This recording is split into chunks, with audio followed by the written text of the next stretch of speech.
Meet Bloomberg's own David Nicholson. Now, his happy place is out in the field, on the open road.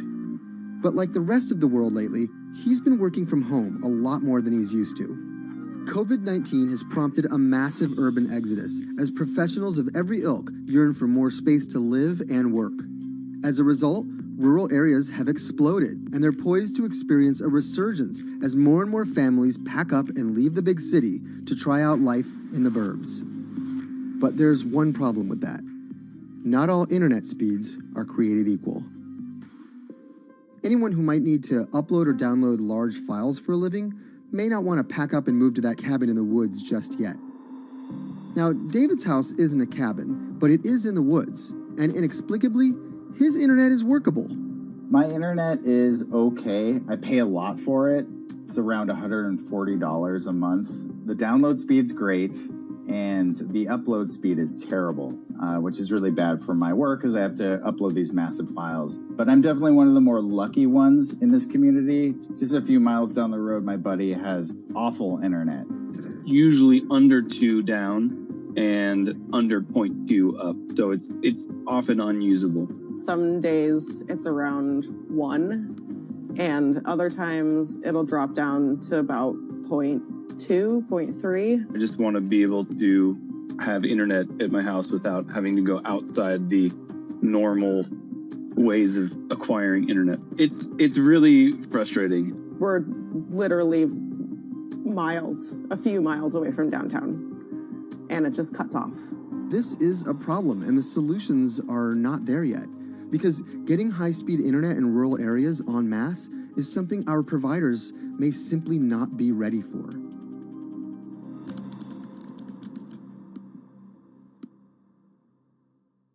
If your internet service doesn't have fast download and upload speeds, then you don't have high-speed harmony. You have. Americans on average pay about $70 a month for internet at home. But in rural areas, it could cost a lot more for a lot less service. So the pricing for a fixed wireless provider here can be something between $80 and $150 for about 25 megabits per second. However, gigabit service, which is 1,000 megabits per second and symmetrical, is running at about $119 a month or $130 a month. That's John Paul. He co-owns Spiral Fiber, an internet service provider here in Nevada County, California. And for the past 10 years, he's been trying to bring an affordable fiber optic network to town. It all started when he applied to be part of the pilot program for Google's fiber service.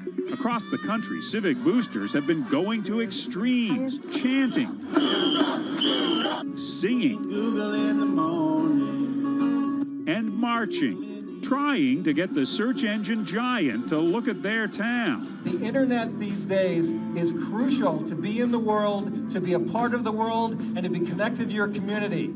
Google ultimately went with Kansas City, Missouri, which left Paul on a mission to get funding to lay out fiber optic networks for gigabit service. Over the next several years, he would attend conferences and pitch venture capitalists and apply for grants to make his vision come to life. One of the biggest roadblocks to building infrastructure for the internet here in the United States are the existing large providers. They have their land staked out. They would prefer that nobody come in and compete against them. In 2013, we applied for a grant. We went down and met with the commissioners at the California Public Utilities Commission. It was an arduous process to get funded, but we finally did against all odds. We got a $16 million grant, and then we went out to seek venture capital. Then, in March of 2020, the pandemic hit the world. Everybody got locked down, and everybody came home, and everybody started using the internet. And I remember seeing on one of the local fixed wireless providers' websites, they've said, hey, we know you're all staying home, but please don't use too much video, and please don't use too much bandwidth. And I thought, that doesn't work. The U.S. connectivity gap is far greater compared to countries that are considered its peers economically. Some developing nations actually have better internet than rural America, like in Kenya, which has a state-of-the-art fiber optic network fed in from their coastline. The American connectivity gap does largely affect rural areas that are either outside of service coverage or simply prohibitively expensive. This is Rebecca. She and her family moved to Nevada County just a couple miles down the road from David. They took for granted that high-speed internet would just exist in the area, and it's not something they even bothered to check on before buying their house. Turns out, all they got was dial-up. We wanted to move where we had a little more space, room for the kids to run around, just be out in the mountains a little bit more. Having come from a bigger city area where Wi-Fi is pretty readily available, we hadn't really considered that in our purchasing of the house, whether that would be an option or not. When school started, and now that we are remote learning with our children and we're doing everything from home, we didn't have the option to do that at our house. So every day when school would start, we'd have to pack the kids up and we'd go to my in-laws' home. They have a little cabin up in this area that does have Wi-Fi already. Rebecca's situation is the norm in rural America. According to data from the Federal Communications Commission, just 4% of urban Americans lack access to broadband internet. That's compared to almost 40% of people who live in rural areas. While that was the case, there were also racial and socioeconomic divides in terms of who had that access. In addition to that geographic difference, low-income African American students, Latino students, and first-generation college students were more likely than others to have only one device at home that's shared among multiple siblings and or lack access to that actual connection. For most American towns, there's also a lack of competition, forcing internet prices up. And large providers like AT&T and Comcast aren't incentivized to expand service to these rural communities. This is how Xfinity makes life simple, easy, awesome. So in our area, we have a small imprint of Comcast, but they're not going to go out to the more rural areas. It's just not cost effective for them to do it as a large company. In order to lay fiber cable, you're actually physically digging trenches into the ground. And for internet service providers, they're primarily focused on maximizing their profits. And so the fewer customers you have, in any square mile and the more fiber you have to lay, that's just kind of harder to pencil out from a purely economic standpoint. AT&T released a statement on the matter, expressing the need and desire for government assistance to fund fiber optic expansion to areas deemed unprofitable. Comcast released a similar statement encouraging more public-private collaboration on this effort. Federal agencies do offer grants to help communities build broadband networks, but many have argued that there's not enough flexibility on how to use these funds. The COVID-19 relief package passed by Congress in March and signed by President Donald Trump awarded $43.3 million to 51 projects on the East Coast alone. But it also stipulated that these projects needed to be up and running by December 30th. For contractors who plan projects months and years in advance, it's a scramble to rearrange their schedules to meet that deadline. So what we've been asking the federal government to consider is at least have, as long as the projects are getting started, knowing the projects are being put into place to expand both remote learning, working from home, and opportunities like that that are truly driven from COVID. We're moving as fast as we can regardless, but hopefully they'll give us some more time. Talking to John Paul, it's clear that he believes broadband is something that can transform a community and should be considered a public good. One of the first communities to come on in the United States with full-on gigabit service was Chattanooga, Tennessee. Now, they're a bigger city, but they're a city that was economically in a downturn. In the last 15 years, the city of Chattanooga has turned around in an amazing way. It's a nexus for young people to move to. It's a place where technology happens. It's not just about logging on to Zoom, to connect with your colleagues who might be in New York City. It's also your ability as a small business, operating in the town of Nevada City or wherever it may be to, quickly upload your payroll documents or something onto the cloud or to quickly, swipe a customer's credit card. There's just some really basic business functions and mechanics that I think people in big cities really take for granted and that are just going to be a much bigger challenge for small business owners in rural areas.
Historically, the marginalized people, you call them as untouchables or Dalits, they have been kept away from the center of the knowledge.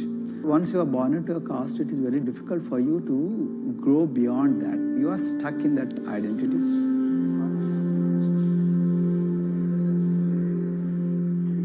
I think education is the best way of liberating them. So that's how I chose to work in education sector.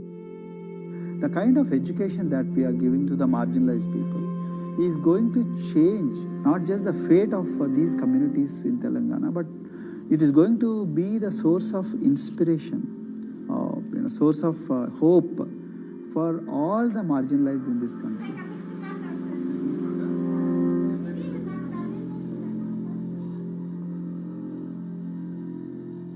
Greatest flight in India is the system of caste. For generations of Indians, the social code known as the caste system has defined how people earn a living and whom they marry. Although outlawed 7 decades ago, castes remain a significant factor in deciding everything, from family ties and cultural traditions to educational and economic opportunities. Dalits, people who are on the lowest rung of the caste system, constitute almost 1/5 of India's population of 1.3 billion. Not able to afford the high tuition of private schools, many are forced to attend government-funded institutions, which in the past have suffered from poor infrastructure, lower education standards, and high student-to-teacher ratios. But Dr. Praveen Kumar is trying to change that.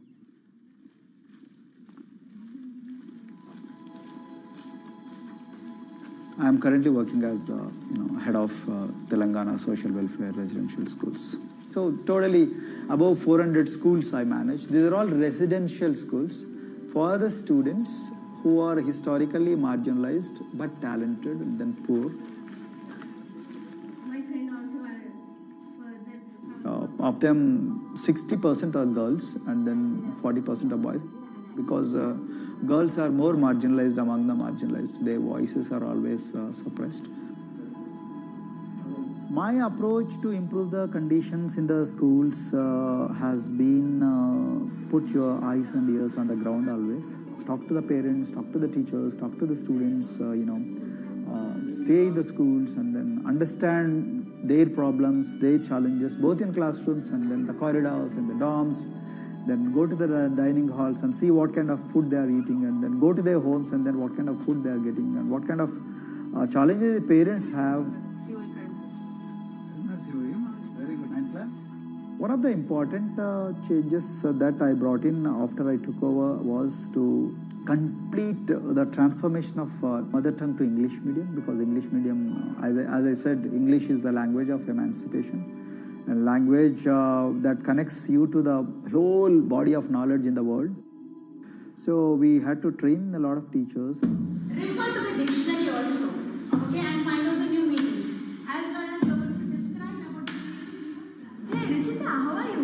Hi, Sindhu. Fine, thank you. And how about you? I'm fine too. It's been a long time. Identity is extremely important. There is a scientific evidence to prove that your sense of identity is extremely crucial to your growth as a successful human being in your life. If you accept an identity which is very humiliating, which reminds you of very painful past, I think that identity will not help you to grow. I'm not saying that you should forget your past. I'm not saying that, but that should not be the bubble in which you must live always.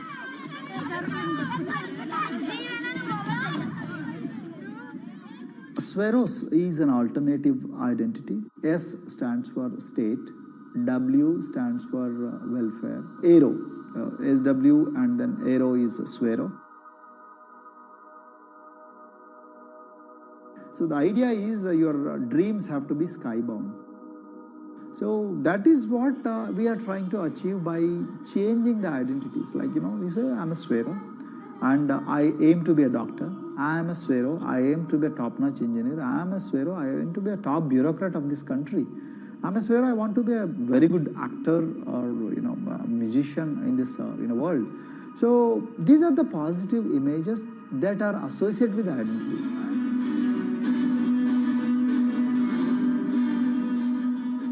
Just to give an example to you, in 2012, in our institution, we used to produce about 6 doctors per year. But because of our, this self-liberating ideology of spheroism, we have, this year, we have produced about 189 doctors. This is phenomenal for any poorest of the poor people. You know how difficult it is to get into a medical colleges in this country. So, but today, because of this ideology, the students have been able to achieve this, feat. Pujita has been a farm laborer, and her parents themselves are agricultural laborers. And then this girl used to sell vegetables, but thanks to the residential education institutions, she came to the Gaulidoddi campus, and then she toiled very hard for 1 year, despite many problems. And today, I'm so happy to share with you that she has joined one of the prestigious medical colleges in the state of Telangana, Usmania Medical College, and then in future, she hopes to be a gynecologist. So this is the journey our children are hoping for. Similarly, the Mount Everest expedition. Mount Everest expedition, we are very fortunate enough to place the youngest ever female in the history of this world on the peak of Mount Everest. How did this happen? It's all because of an ideology that helps you to liberate yourself.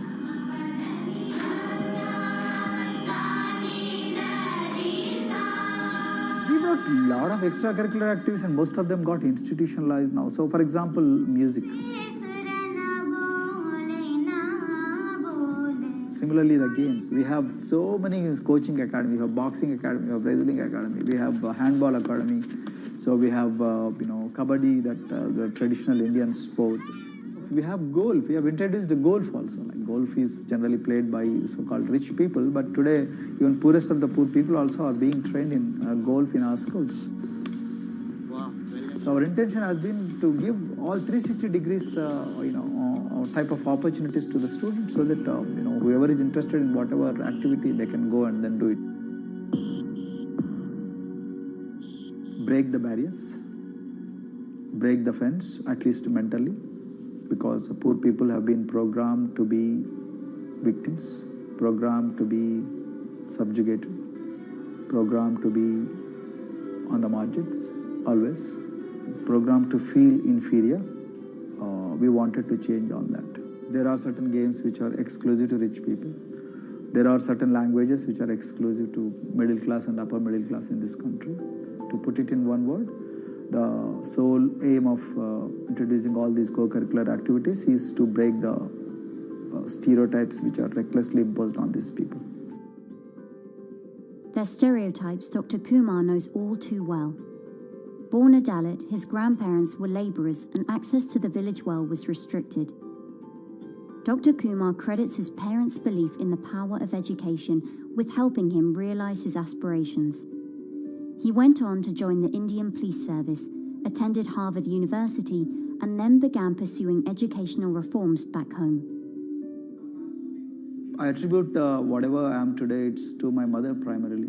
They educated me in the village, although there were no good schools. So then I stayed in social welfare hostels, the hostels which are managed by government for the poorest of the poor kids. I passed with reasonably good grades. Then I went to university, and then I faced worst form of discrimination in the universities. Like there were in those days I'm talking about. So the bathrooms and the toilets were exclusively meant for scheduled castes and scheduled tribes. We used to fight discrimination on one hand, and then again try to excel in academics day in and day out. So that's how I came to education, because I deeply believe that education is the only important weapon that can really place the poorest of the poor people from a very victimhood orbit to a prosperous orbit. I think in future this is going to be a game changer for the marginalized in this country.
If you look at a thermal image of a city and then compare that to a map of vegetation, you'll find that where there's greenery, the temperature is lower. That's because things like asphalt, concrete, and shingled roofs absorb more heat from the sun than trees. This is the urban heat island effect, and it accounts for higher temperatures in cities, often by several degrees compared with their surroundings. It's becoming a huge risk to human health as growing urban populations exacerbate the heating effects of climate change. Heat waves kill more people than any other extreme weather event, more than tornadoes, hurricanes, and even floods. That's why urban heat island mitigation strategies are being studied in Singapore by a group of researchers. The government-backed project called Cooling Singapore is now in the process of combining everything they've learned to create a digital tool that can help cities all over the world, starting with Singapore.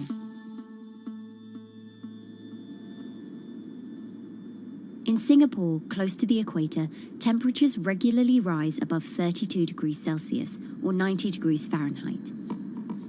And the city structures only make it worse. And that is also the case for Singapore, which is basically a concrete jungle, more urbanized, more developed city. And even in Singapore, what you have is a situation whereby there's a temperature difference of 7 degrees Celsius between the more urbanized and the more rural areas. The government has taken drastic steps to keep temperatures down. This is Gardens by the Bay, an award-winning park, and inside this greenhouse is a pleasant 24 degrees.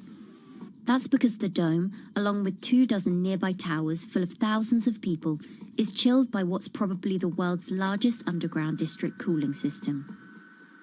It uses a large central plant that cools water and then pipes it into banks, residential towers, an exhibition centre, shopping malls, and the city's iconic Marina Bay Sands hotel and casino complex. So one of the biggest perks of using this system for the buildings is that they can save 40% in terms of electricity usage compared to your traditional air conditioners. And with Singapore relying on natural gas for most of its power, this new system means emission savings equivalent to removing 10,000 cars from the city's roads. That has big implications for the rest of the world. If things stay as they are, more than a third of the world's electricity could end up being used to cool buildings and vehicles by 2050. As the world gets hotter, gets warmer, there is a greater need for air conditioning and as well as refrigerators, for instance. And the more people are buying these household appliances, the more energy usage they use, and they release heat more, and that then exacerbates climate change. It's a vicious circle. And so since 2017, researchers at Cooling Singapore have been identifying design solutions that reduce our need for so much cool air in the first place. One thing many cities have in common, and that's the importance of vegetation. That's a very important measure to mitigate the urban heat because of the shading effect, of course, and the psychological effects of the vegetation, and also because of the possible evaporative cooling effect of the vegetation. Vegetation can be, of course, on the ground floor in form of trees and shrubs, and you can walk under them. This is the so-called canopy layer that the vegetation forms above us. But vegetation can also go up the facades of buildings, and it can go to the roof of the buildings. Luckily, Singapore has been striving for the garden city feel for quite some time. It was a vision initially introduced by then Prime Minister Lee Kuan Yew in 1967 to make life more pleasant for people. And today, Singapore is one of the world's greenest cities in terms of urban vegetation. Kampung Admiralty, a community centre that contains health facilities and social spaces, now provides more green space than the plot of land it was originally built on. It's topped by a roofscape of staggered terraces covered in local plants, which functions as a community park, and a village green in the centre that contains farm plots for residents to tend to. Park Royal on Pickering was designed as a hotel in a garden that doubled the green growing potential of its site. There's now 15,000 metres of sky gardens, reflecting pools, waterfalls, planter terraces and green walls. And the government has big plans as well. Singapore actually has a plan to plant 1 million trees and add more green spaces over the next 10 years. It is actually a mix of wanting to reduce the urban heat island effect, but on the other hand is also to get the people to be more connected to nature. But it's not enough. The city-state has still been warming twice as quickly as the world average over the past 6 decades. That's why Cooling Singapore has developed a catalogue of other potential heat mitigation measures. When you try to mitigate the urban heat island effect in a city or in any building, in a village as well, the first place to start is by shading of the windows. You have to keep areas clear so that the wind can move through it. Water of a certain depth can act as a very good thermal buffer. If you have to construct heavy buildings such as high-rises, at least you can make the surface, the facade, less heavy, and you can protect it from direct sun penetration. We have to make sure that no combustion engines will be in the city in the middle, in the medium to long-term range. So ideally, the electricity production is outside of the city, and you bring just the clean electricity into the city. You can at least minimize the use of energy in the city, and you can start to slowly convert the roofs, the facades of the city into production areas for renewable energy. In Singapore, unfortunately, this is a limited option, but in the long run, it could produce up to 20-25% of the energy, of the electricity needed in Singapore if all the roofs and the areas in the buildings, on the facades would be used to do that. With so many different ideas, Cooling Singapore is also designing a virtual model of the city to test them out. It's called a Digital Urban Climate Twin, or DUCT, that will calculate how each element of the city's design will impact the urban heat island effect. That means we model not only the geometry of the buildings digitally, but also we model the transportation, the insulation, the temperature, the radiation coming from the sun, the weather, the local climate, the even very, very microclimate of the city, the water, the movement of people in the city. We can invent scenarios, we can design scenarios, test them before we actually build them, and if they test very well and we are sure that they will function, then we can start to build them and put them into reality.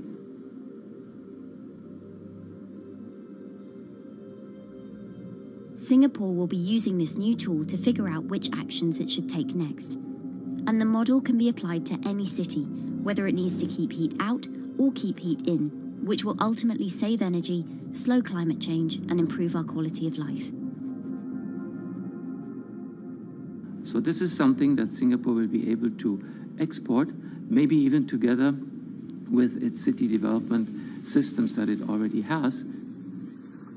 Singapore is one of the very few cities in the world that really combine this scientific approach with a very well-established urban redesign and urban design approach. Through its agencies and the combination of its agencies, it has achieved a lot in the past. If it keeps following the scientific path and the combination with the other knowledge in the city already, we think that it will be a very comfortable and very livable city in the future, even more than today.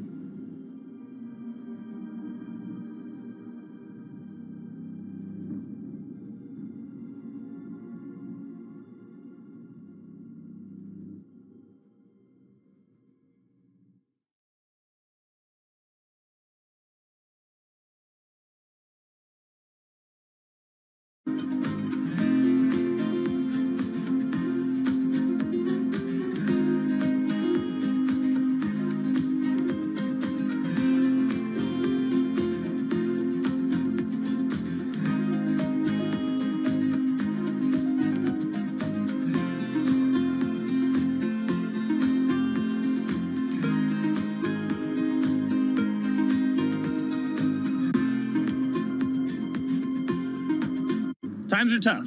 Jobs are scarce. It's risky to be outside and around others. Seems like there's very few ways to make extra money during a pandemic. So I guess I'll just hunker down and binge social media until this all blows over. Wait, don't these people make money?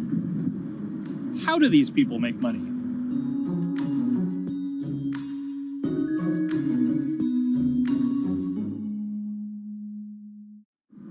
Streamers, YouTubers, Twitch stars. How do they make money? Is it a lot? Is it a lot of work? I know, I gotta ask somebody in the biz, and I got just the guy. Austin John Plays. This is your full-time job now, right? As of November of last year, yes. This was always just kind of like a side thing. Like, any money that I made from doing my videos and whatever else, I never touched that because I didn't really think of that as being like real money. And then it started coming in more and more. And then it was like I hit my first day that I broke $1,000 and I was like, this is actually going to be money. How did the YouTube channel come to be? When the game Pokemon Sun and Moon came out for the 3DS, there was like things that I learned about the game, and then I wanted to just share that information with people. And at the time, I didn't have any way to capture a screen or anything, so I found like generic footage and I kind of put it all together with so much editing. And that video got 6 views. And then 2 days later, I made another one, and that one got 12 views. And then I just started pumping out more and more content, and people were like, this guy knows what he's talking about. It really just started building on top of itself, and then it was like, my channel really focuses on tips and tricks. So I play a straight 18 hours, and I'll finish the game or get to about the 40-hour mark, and then I'll make my first video. While I'm going through, I have a giant notepad and just scribbles everywhere, and I make these notes of like the things that stumped me, so I know the things that may stump other people. What do you need to think about if you're building your YouTube channel? 1, you need to do something that you're passionate about. Not that you like, not that you think you're gonna make money on, something you're passionate about. The other thing is something that other people are passionate about. It holds a special place to them. And third is, it needs to be something that people are gonna seek out information on. In order to enter into the marketplace, you either need to be better than everyone else, you either need to be faster than everyone else, or you need to be more accessible than everyone else. And you can't be more accessible because it's already on the platform. Granted, if you understand how the algorithm works, which is very similar to Google Analytics, then yeah, you can have a little bit of a head start. But if you're not doing it faster, and if you're not doing it better than everyone else, then why should anyone watch your channel? So my income as a YouTuber kind of breaks down to 3 different ways. 1, which is the bulk of it, which is ad revenue. Whenever you go and you watch a video and then there's an ad and then you wait 5 seconds and you hit the bottom right corner and then you go on to the next video, or a non-skippable ad, or the video starts immediately, you get the little banner ad at the bottom, or if you scroll down from the video, the first thing that shows there is an ad. Those are the 4 different types of ads that can appear on every single YouTube video. And all of them pay a certain amount. It varies on lots of things, like the country of the person who posts it, the country of the person who watches it, the time of year, where you are in the quarter, if there's anything going on with a reduction in ad revenue. Like, great example, COVID-19, companies weren't spending as much on advertising. So because of that, CPM went down. CPM stands for click per 1,000. I'm using the Roman numeral for 1,000. And that means that for every 1,000 views, you get a certain amount of money. Now, on low ads, when I first started off, my CPM was 30 cents. So every 1,000 views, I made 30 cents. But then once I signed with an MCN and I started making more quality content and more engaging content, some of my better videos and certain times of the year, I can see CPMs as high as $12 to $14.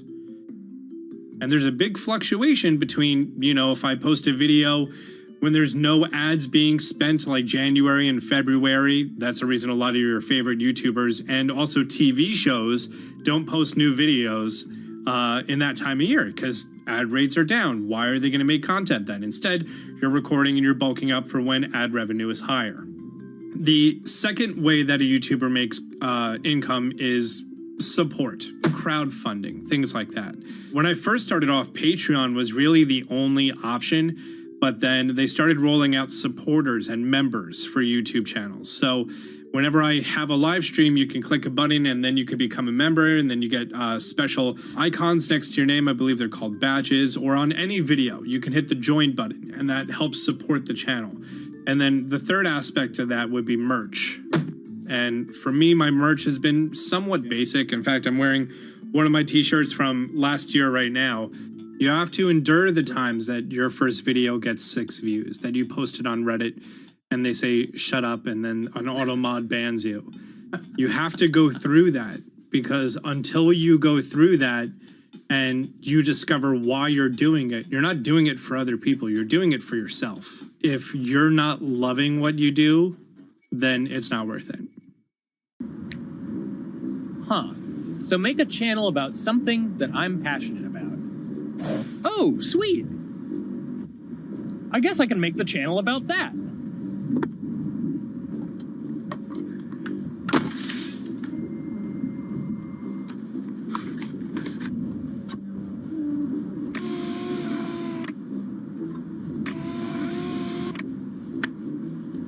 Now, how do I grow an audience? How do I get popular? It's all about diversification, right? You have to have a massive Twitter following. You have to have a massive Instagram following. You have to have a massive YouTube following. Of course, you have to be on Twitch, which is the key platform. But basically, any way you can get in front of your audience, you can engage with your audience, is going to drive those clicks, which ultimately drives the advertiser revenue that you get back from all of these platforms. It's me and Dan playing video games and talking in a funny manner over them. They're not just people who are good at games, they're actually people who are good at online engagement, online entertainment, first and foremost. You have the right to remain stylish. Anything you wear can and will be used against you in the court of fashion. The streamer is either very, very talented at the game. The best player in the game is generally going to draw a crowd because people like watching people who are very good. On the other hand, they're either very, very good or funny, charismatic, whatever it is on that side. Oh, no.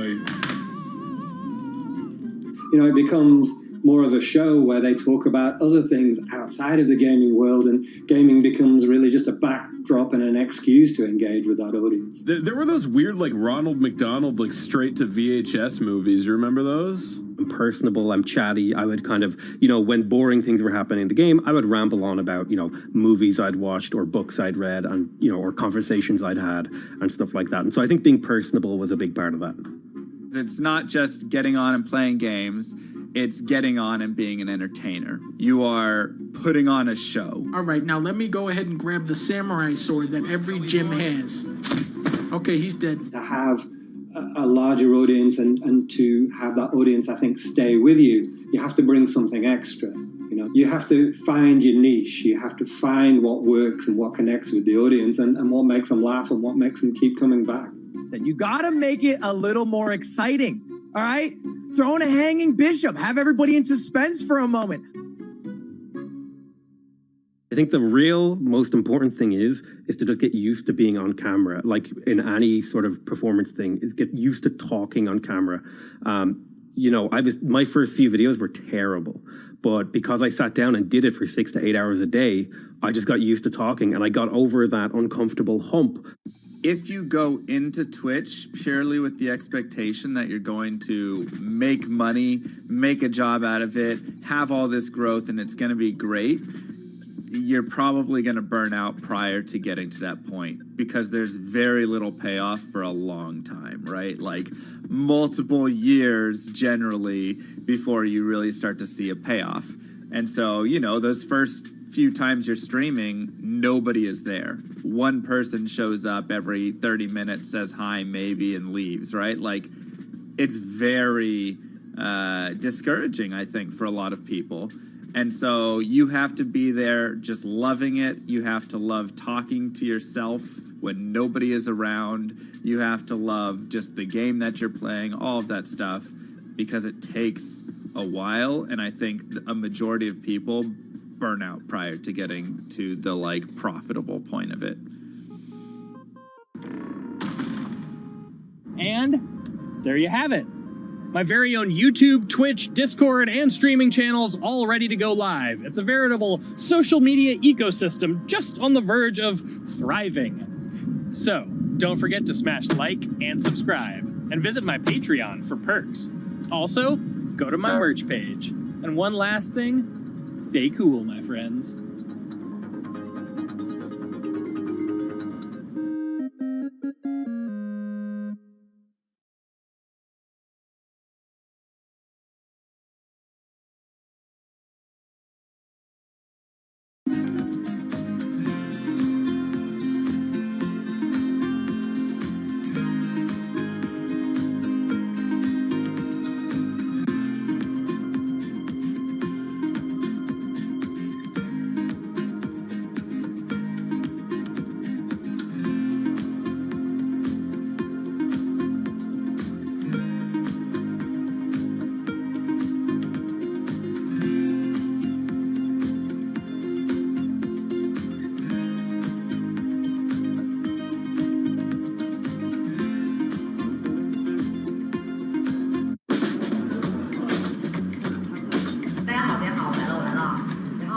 This is live stream shopping, one of the hottest trends in China.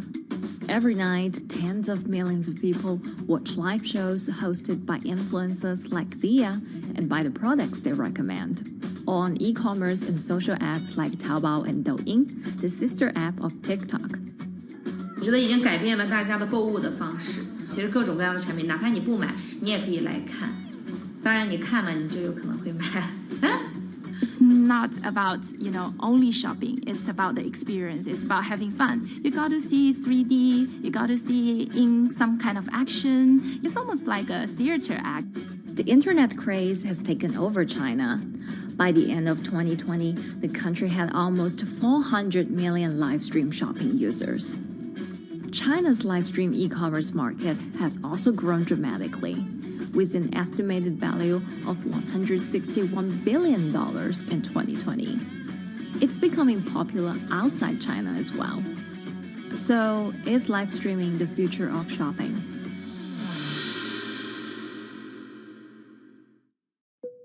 Live streaming is not a new thing. In China, it started in 2015 with the rollout of 4G. And it was first used for entertainment and socializing. Many live streamers performed for their followers or chatted to them, making money by receiving virtual currency and gifts. In the West, live streaming is mainly the domain of avid gamers.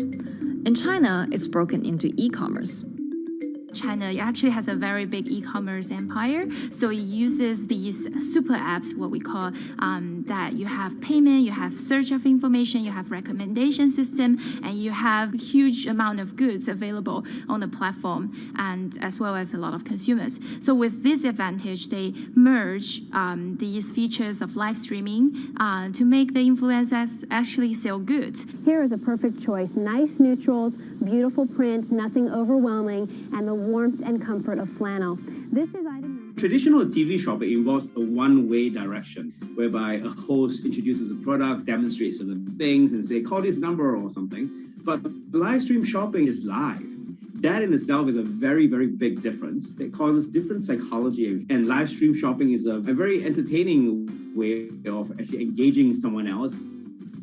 When you shop, actually, this live streaming video will continue. It will minimize into a corner, and you can buy the items and pay all on the same app. And after that, the live streaming screen will just enlarge by itself, and the promoter will come back to screen.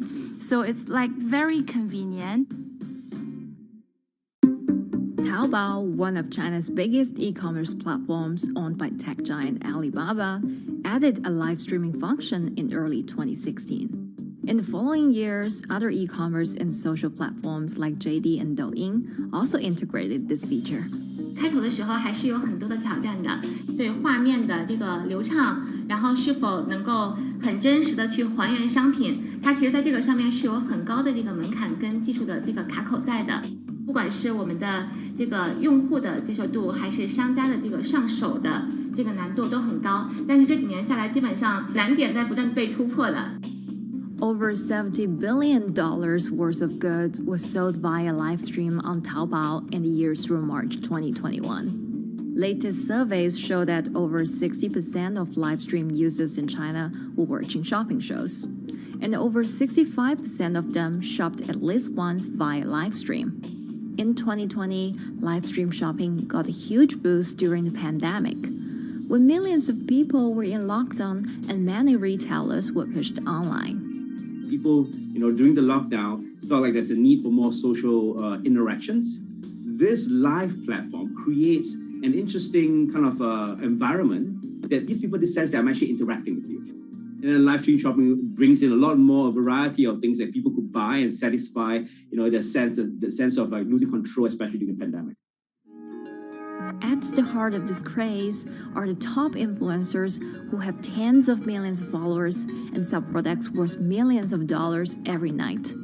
They often use their star power to get bargains from retailers, which in turn boosts their own sales and influence. So if you think about China's live streaming, you have to know the king and queen of the influencers. The queen of live streaming, Via, she is actually having the biggest viewership and the biggest sales volume for a long time on Taobao platform. She can sell everything from like Gucci sunglasses, lipsticks, homes, and cars.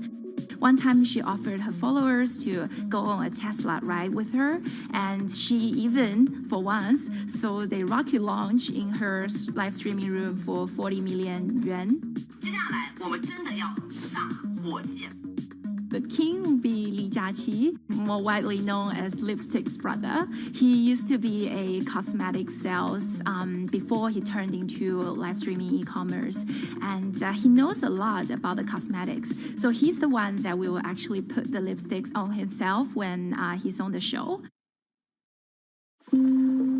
Top live streamers like Via and Li Jiaqi have become celebrities in China and can earn millions of dollars a year. Although not everyone can be as popular, mid-ranking live streamers like Tiffany still earn a good income through sales commissions. 如果说单从收入方面来讲的话，那主播的收入是比普通的工作要高很多。但是呢，主播这个工作时刻对身体，包括对精神都有很大的一个考验的。就是每天需要集中精力，然后长达5-6个小时，这种状态是很累的。而且这5-6个小时的话，你是脑子是不停的，然后嘴巴是不停的，然后手也是不停的，眼睛也是不停的。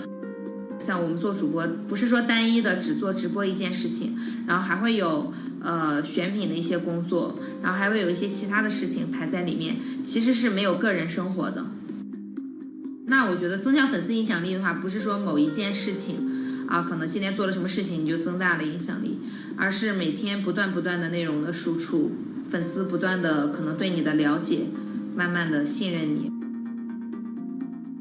里面有芝麻酱的味道，如果吃不习惯的话就慎买。A lot of successful live streamers are generally very good at communication. They're very good at articulating very simply what a product does, what a product doesn't do.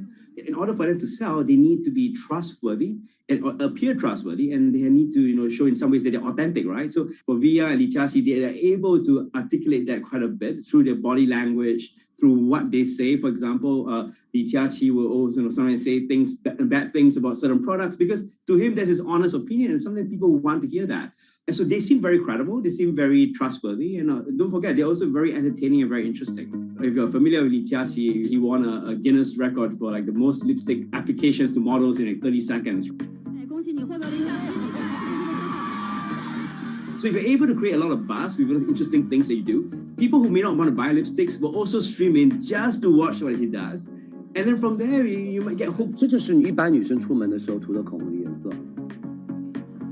Live streamers also use sales techniques such as limited time or supply. This sense of scarcity can often encourage viewers to buy. The platform in itself creates and enhances some of these things because you see it live.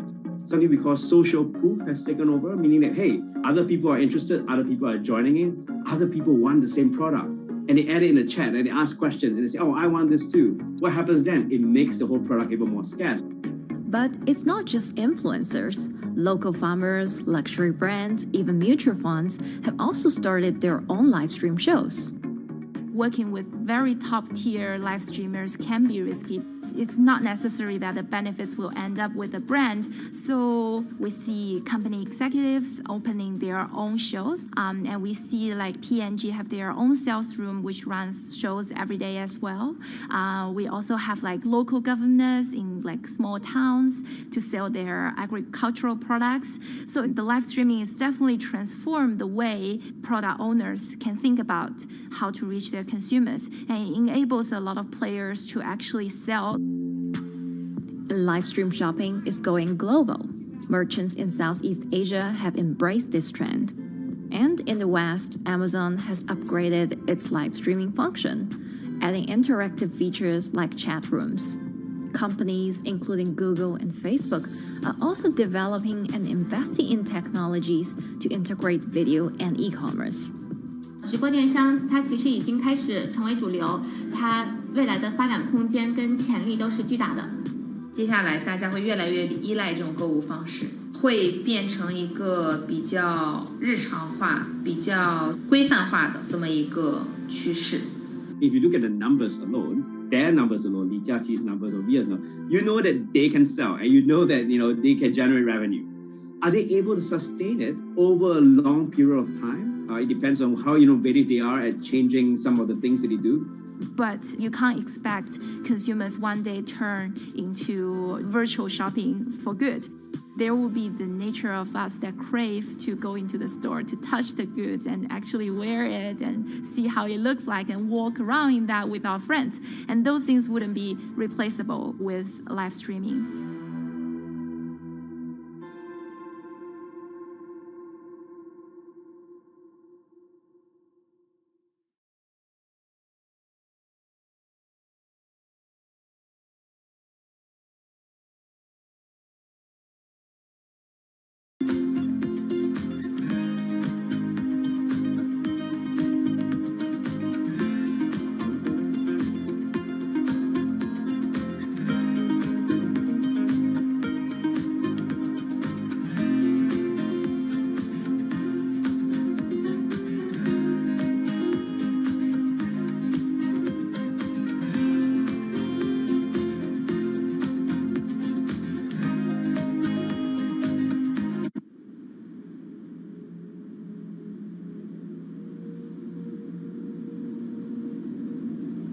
You could imagine that the oceans are actually the largest battery. We're storing huge amounts of energy in the oceans. The wave motion can be very deep. It can extend down several hundred meters. And once it gets to the near shore, from about 50 meters, the whole water column is moving backwards and forwards. As we search for ways to reduce our reliance on fossil fuels, some are looking to a largely untapped potential source of renewable energy. In theory, waves off the coast of the United States alone could generate over 2 trillion kilowatt hours of electricity a year, enough to power more than half of the country. Waves intensify and subside not as quickly as the wind, and that means that it can produce a smoother power generation curve. One of the potential advantages of wave energy is that it could act as a complementary source of power compared to other renewables on the grid if it were to be scaled up to commercial scale.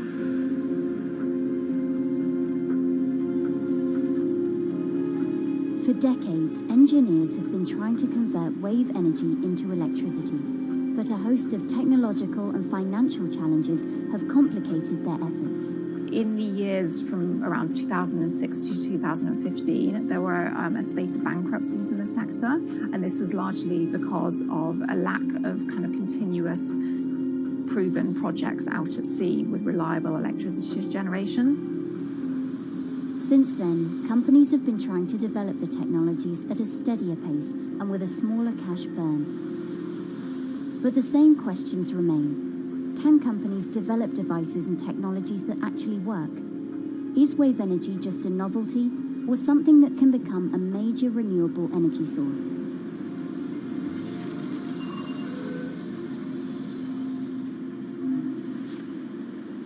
The sea is a very challenging environment within which to operate a power project.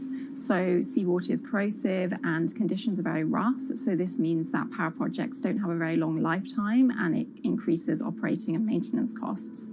Partly because of that, many early wave energy projects hit rough waters, such as the Palamis Wave Energy Converter in Portugal and the Isla Limpet project in Scotland. But that hasn't stopped others from trying. Companies are focused on testing projects out at sea, proving their durability, trying to raise capital and bring down cost. The sector hasn't really converged around one single technology design, and companies are kind of undecided about which design works best.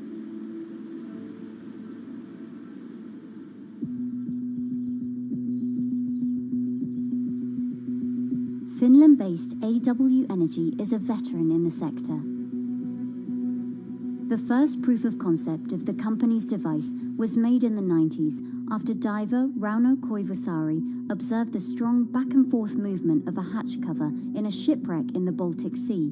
The waves are generated far from the coastline, so the wind blows on the surface of the water, causing the water particles to rotate, and that rotation extends deep down below the surface, and the waves can be very long. They can be several hundred meters long. And as they come into the near shore, this rotational energy turns into an elliptical energy, and eventually backwards and forwards, as you probably noticed if you've been swimming on the seashore in large waves, you're pulled in and out.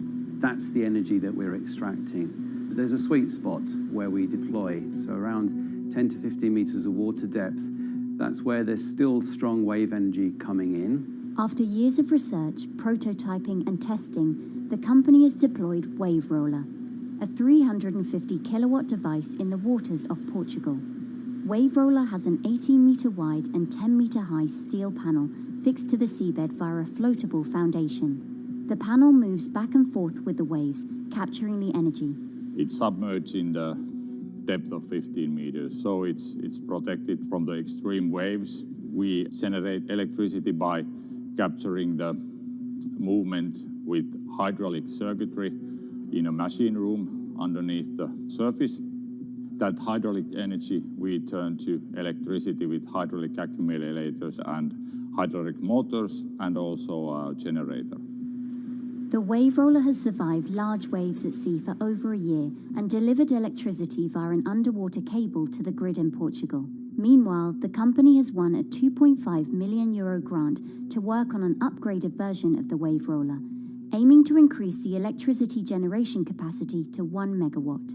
The upscaled device would have a bigger panel, 2 power takeoff units, and improved software to control the energy production. We have taken into use a wave prediction algorithm that kind of tells us what kind of waves are coming in to our device. That gives us few seconds to prepare for capturing more energy, and the difference in that is significant. Our future plans are to deliver technology around the world. So I'm hoping we can be working on delivering technology to projects in Asia and also in the American continent as well.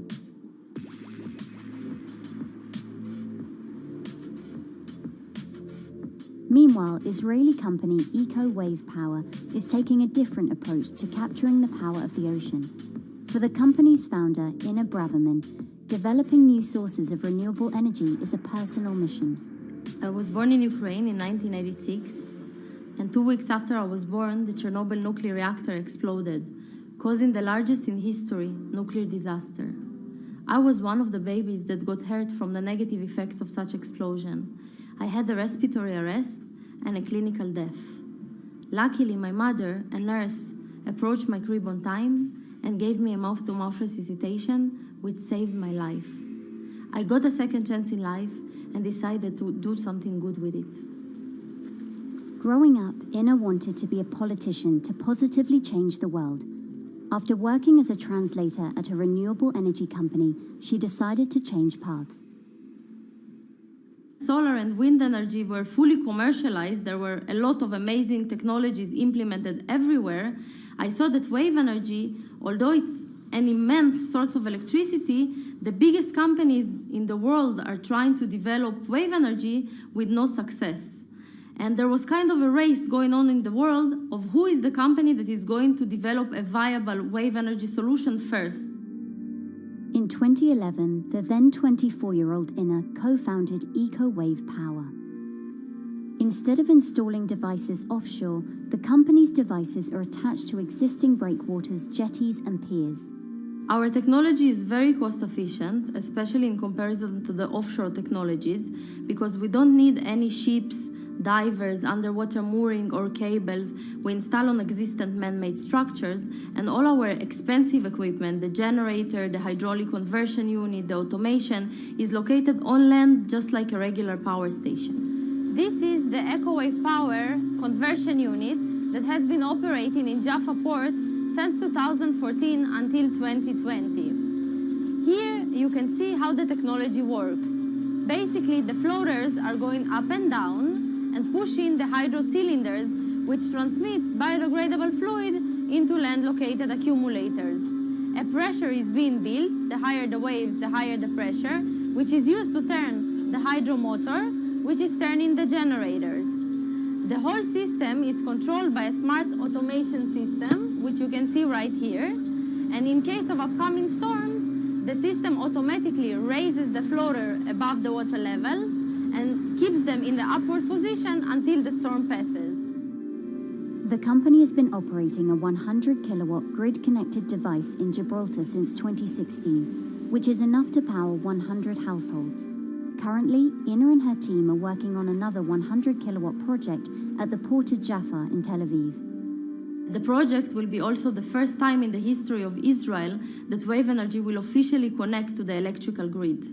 And our goal going forward is to expand it to all suitable breakwaters in the city of Tel Aviv and to supply a significant part of the city's electricity needs.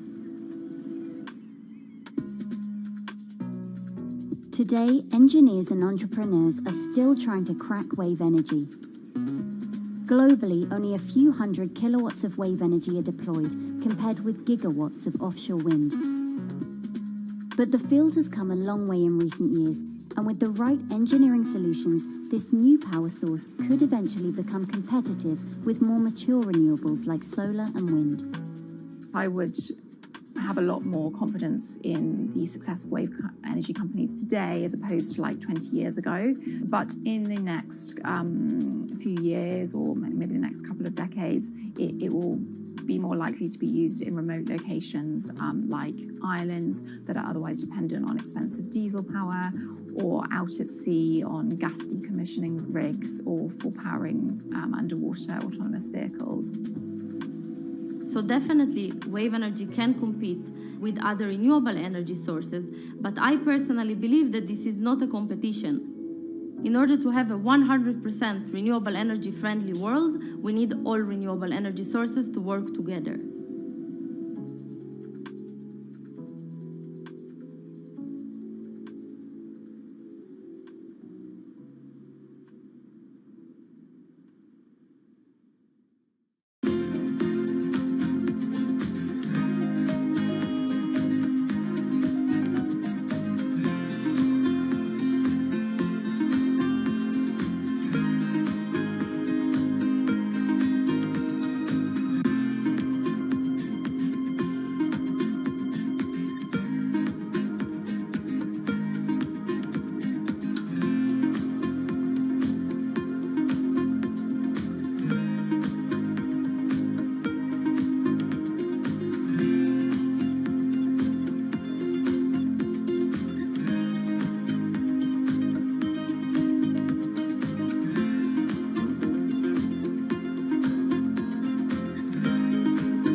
Who are all these people from? Who are all these people from?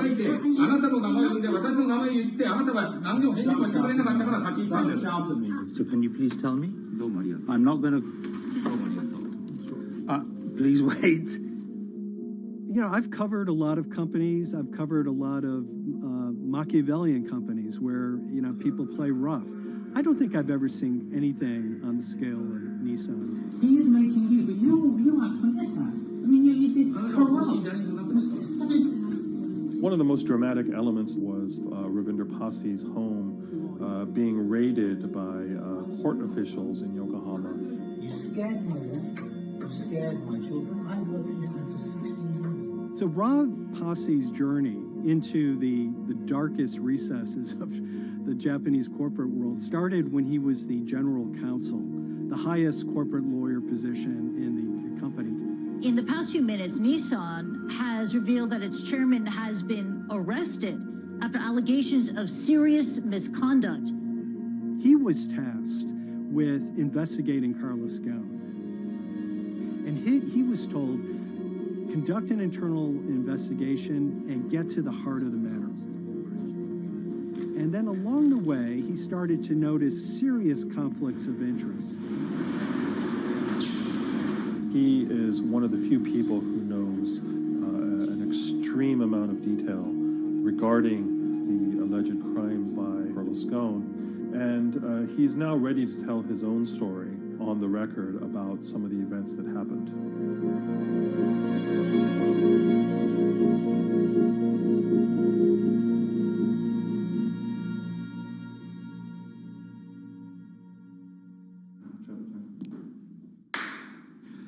My name is Ravinder Pasi. I'm the former Global General Counsel of Nissan Motor Co. Limited. And you could say, yes, I had a front row seat in terms of what was going on.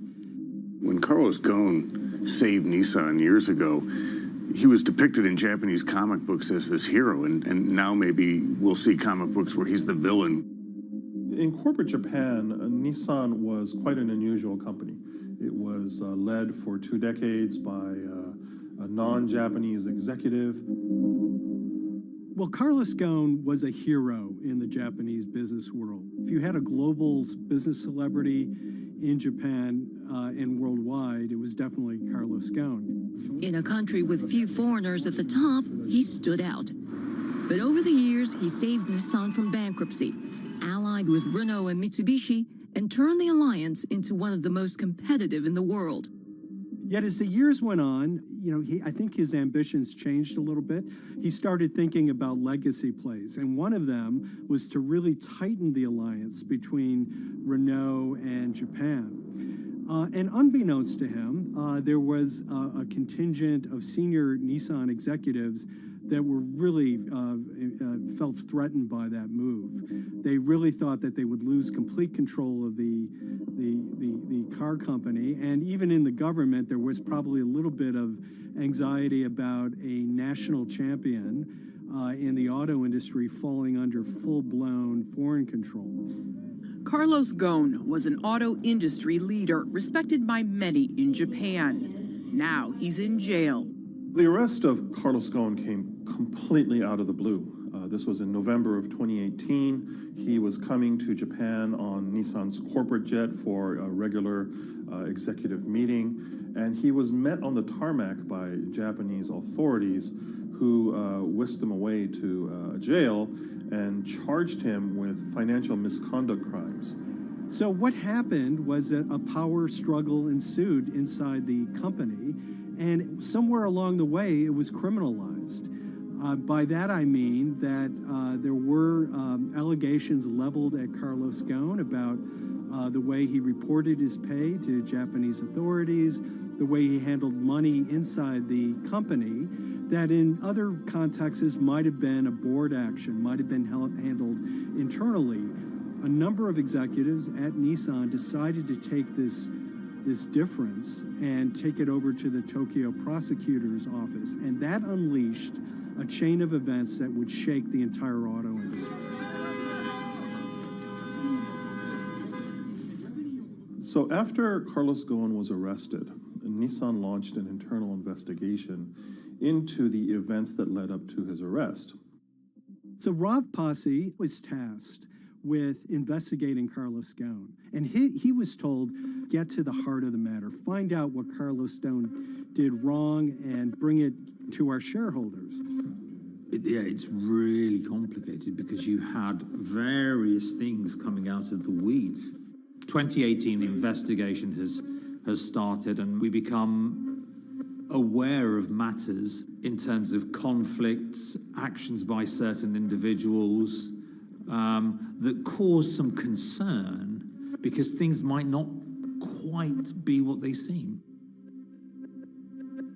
So in our story, we really took a close look at Harinada and his role in Carlos Ghosn's downfall. Harinada is one of the most fascinating figures inside Nissan. He's also a lawyer.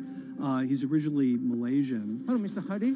And he had a meteoric rise through the company and became very, very close to Carlos Ghosn and other top figures. He had a front row seat at all the major strategic deliberations at the company.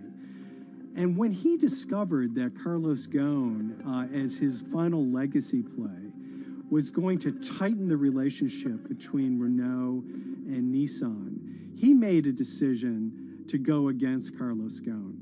And he became one of the key figures that decided that Carlos Ghosn had to go.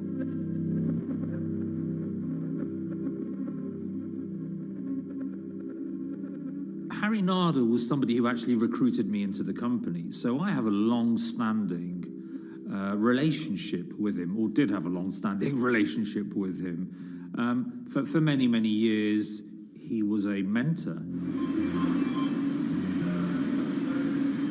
I had doubts about the credibility of the process right at the start.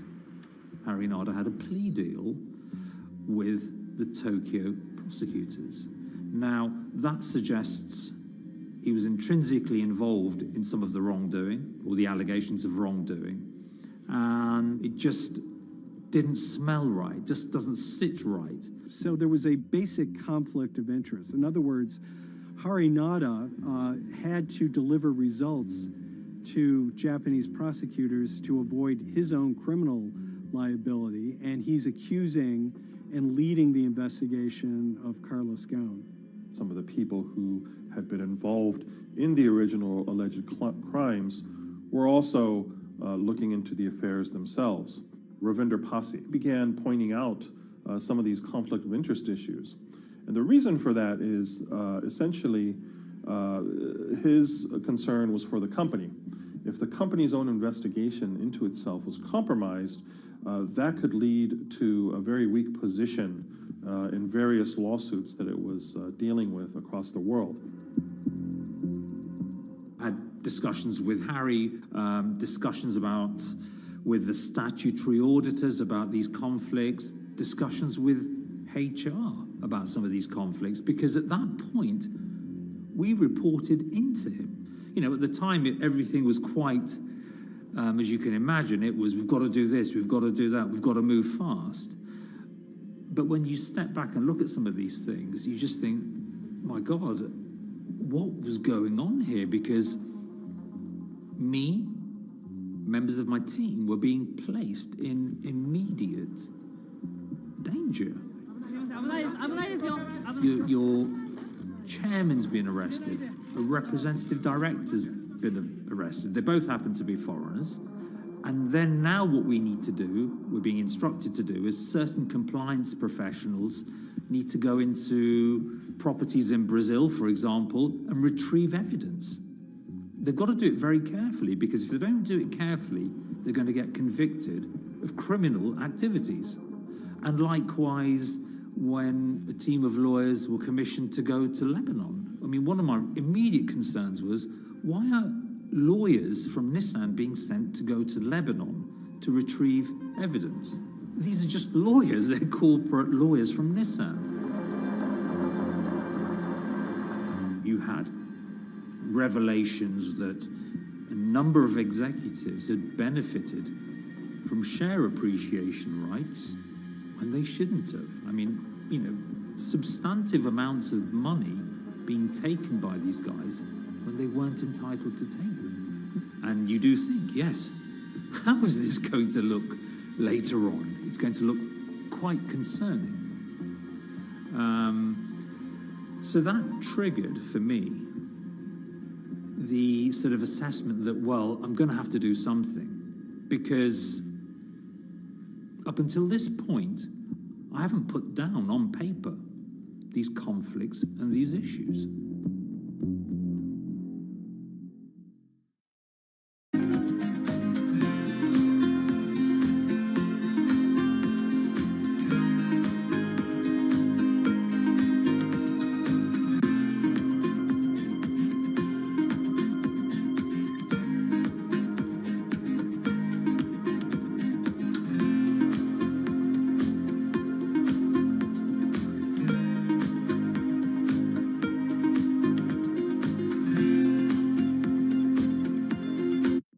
So Rav Pasi makes a fateful move. He writes this letter to the board listing every suspicion he has in great detail, backed up by evidence, backed up by memos, of why this internal investigation had serious problems.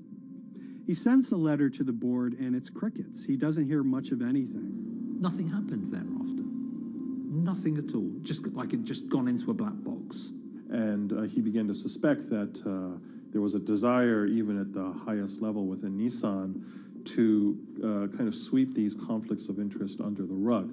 Unfortunately for me, I think, again, with hindsight, people must have thought that this is the nail that's sticking out, and we can't have this. Within 3 days of me submitting that to the board of directors, that letter to the independent board of directors, I was removed from the Goan Executive Conduct Matters. I was then told that I could not attend board meetings anymore. And up until that point, I had attended every single board meeting. I was then also told that after 8 years of being in Japan, I'd be going back to the UK.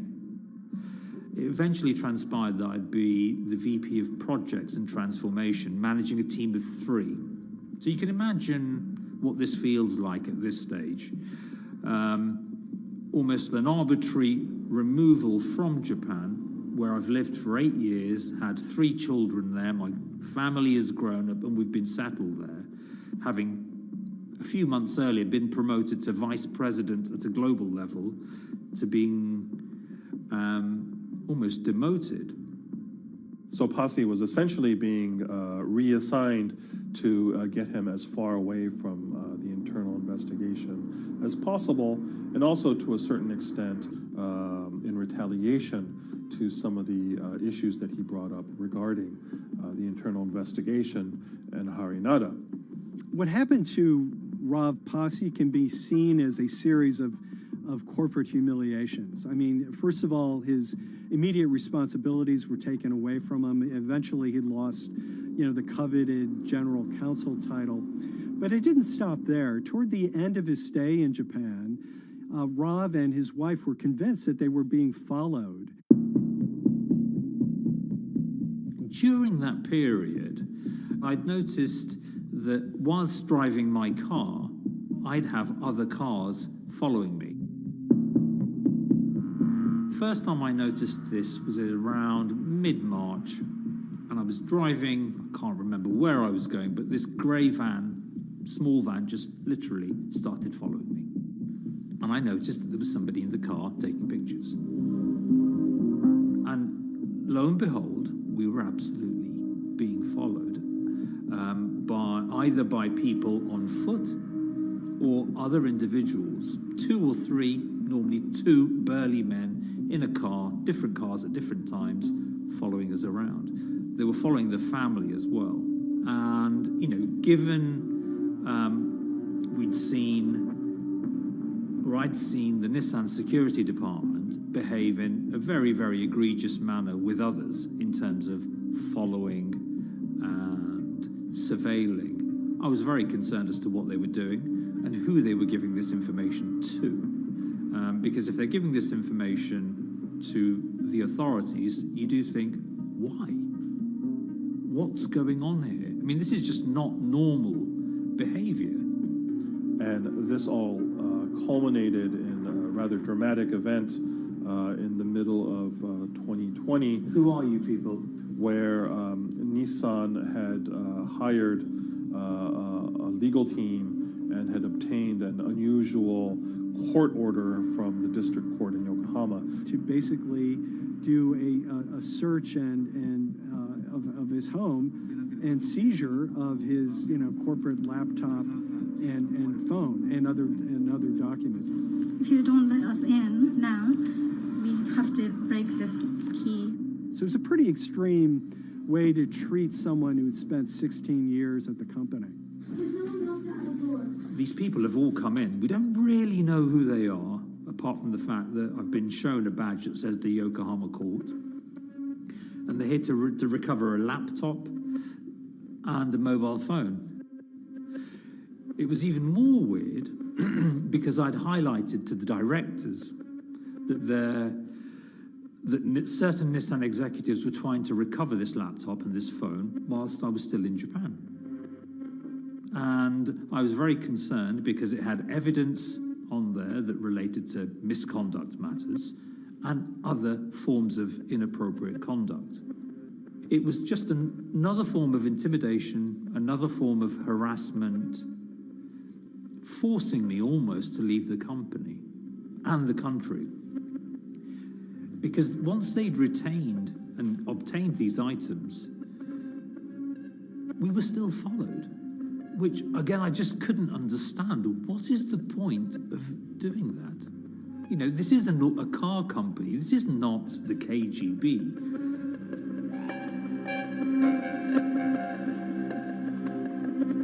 I think it's fair to say that Rav Pasi didn't have full battlefield awareness of all the intrigue going on at Nissan. I mean, Harinata is interesting because he's both charismatic and charming, and one of the most brutal corporate infighters one could ever run across. This is a confidential company email, right? You should not have this.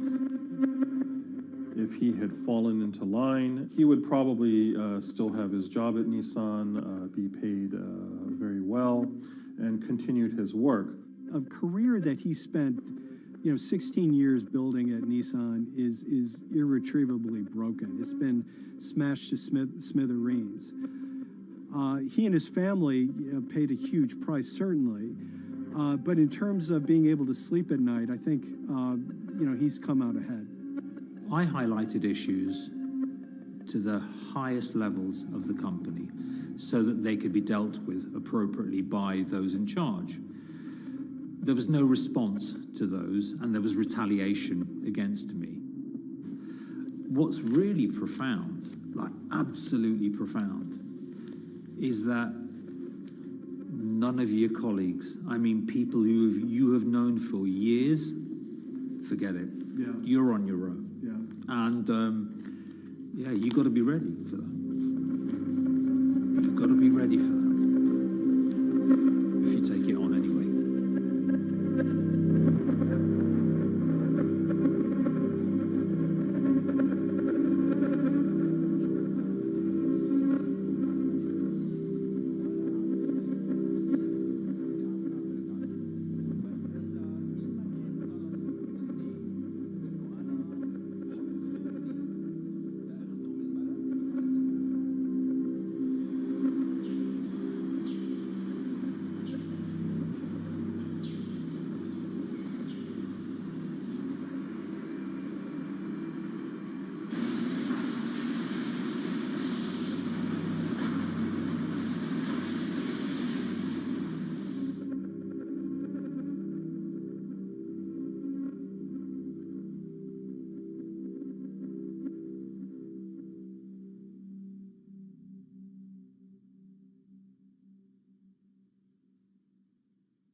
This is the awful truth.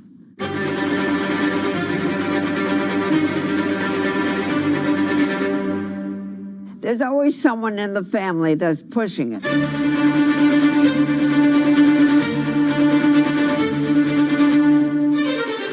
This lady does not deserve to be taken advantage of, especially at your age with your own grandchild. Yeah.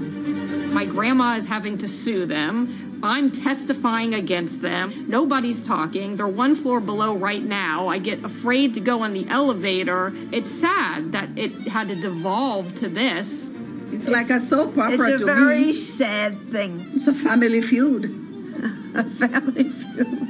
Here's a family that, on paper, you would think has the wealth that so many people seek, yet at the end of the day, it seemed to sort of rip everybody apart.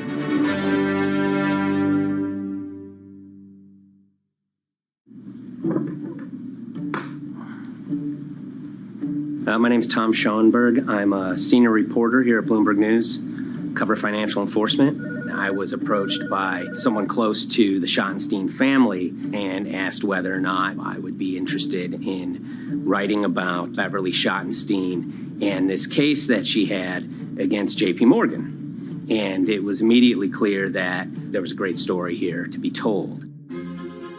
So I started just, assembling all sorts of documents that the family made available to me. That included a diary that Beverly had begun writing when she started having suspicions about what was actually going on with her money. Beverly obtained her wealth from the Schottenstein kind of retail empire that has at times included Big Lots, Value City, American Eagle Outfitters, DSW Shoes. Beverly's husband died, and at which point they sold off their portion of the company, bringing them an enormous amount of wealth at around 1990. Estimates of her wealth were around $90 million. She, for many years, had that pool of money being managed by outside advisors. Her grandsons in the late 2000s had both graduated and were becoming financial advisors. She gave them a little bit to work with, and over time, her grandson, Evan, became the trustee of her entire estate.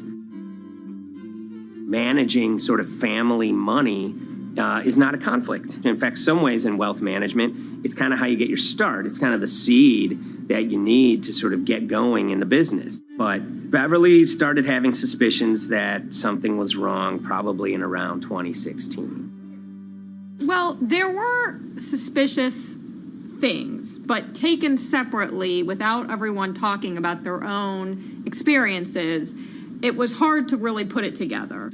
She had written a check to her caretaker, Dawn, that bounced. So she went down to her local Chase branch to sort of find out what was going on. She wasn't getting paper statements in the mail, so she asked them to print out a number of her statements having to do with her checking account and her credit card account. So we went to the bank and asked for the statements.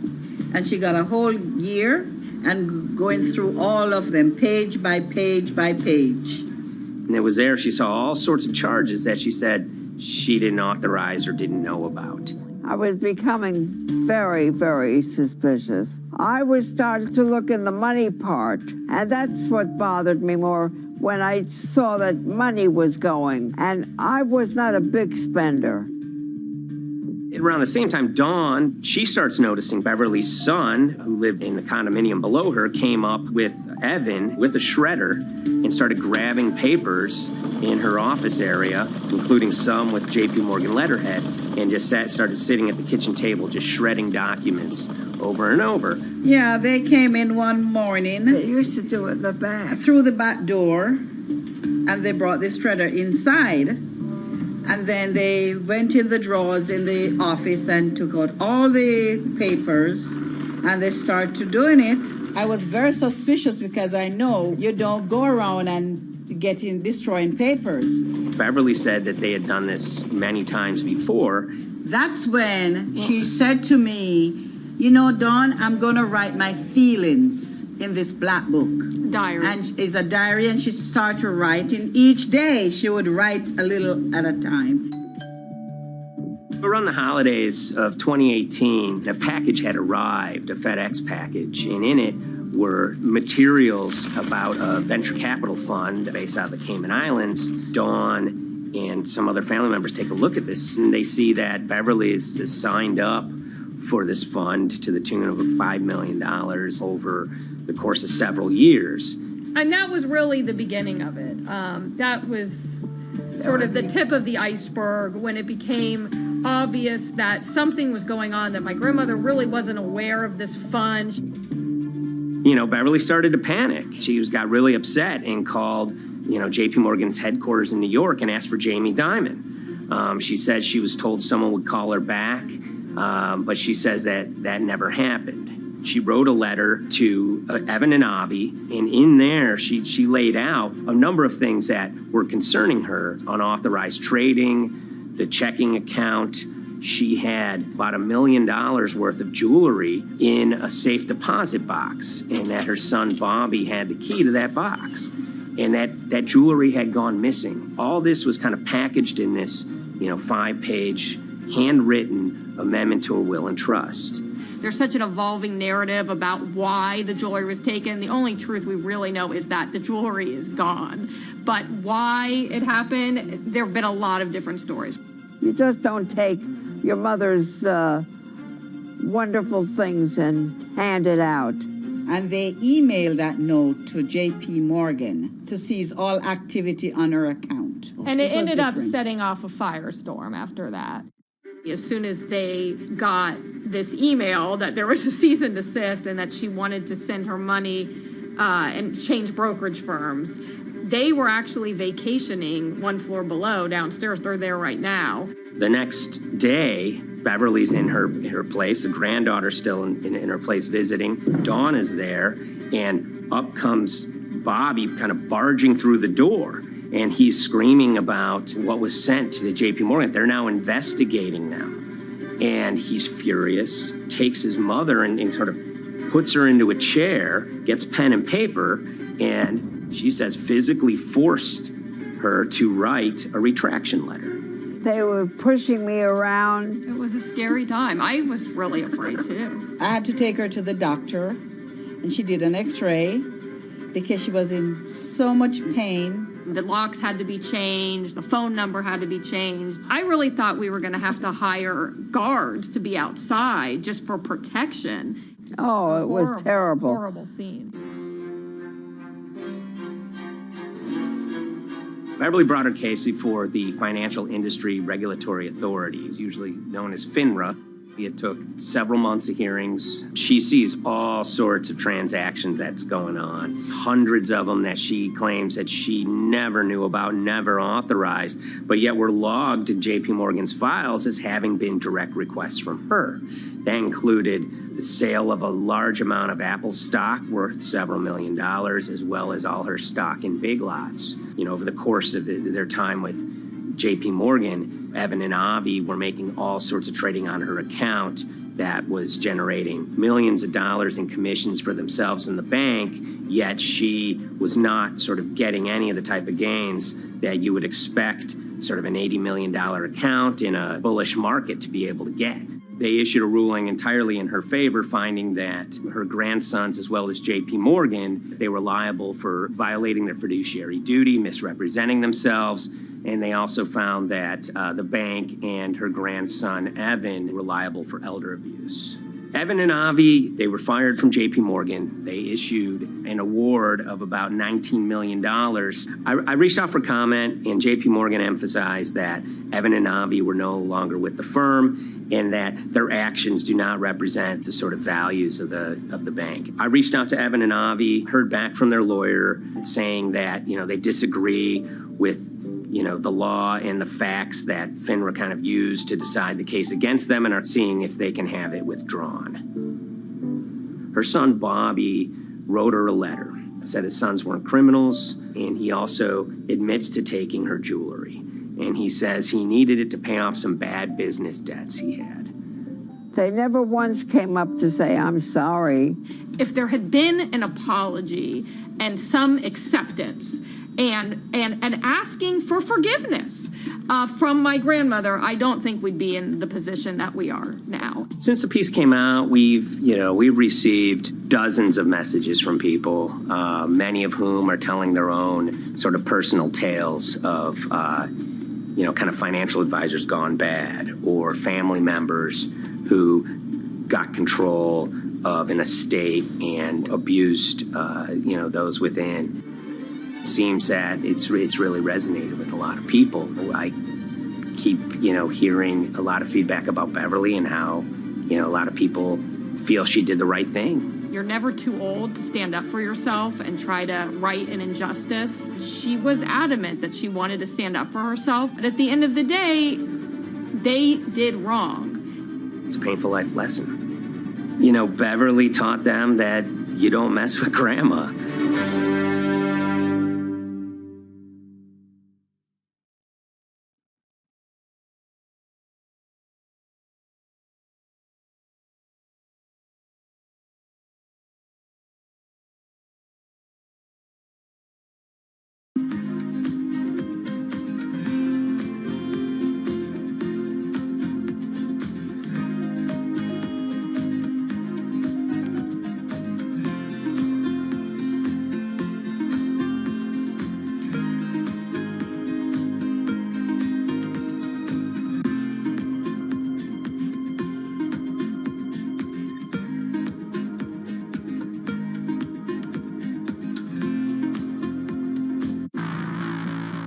On April 20th, oil markets did something they never had before, and they crashed, went into negative territory and closed the day at minus $40. Meanwhile, in a place called Thaden Boyce in Essex, a group of 9 traders, led by a guy called Cuddles, made $660 million over the course of a couple of hours. The price of oil has collapsed to a record low. We've never really seen anything like it. WTI this morning down more than 35%. People maybe wouldn't have been so surprised if the oil price had fallen to zero, but the oil price went to minus 38. It went far lower than anyone had expected. And so lots of people in the market were saying, well, hang on, something else is going on here.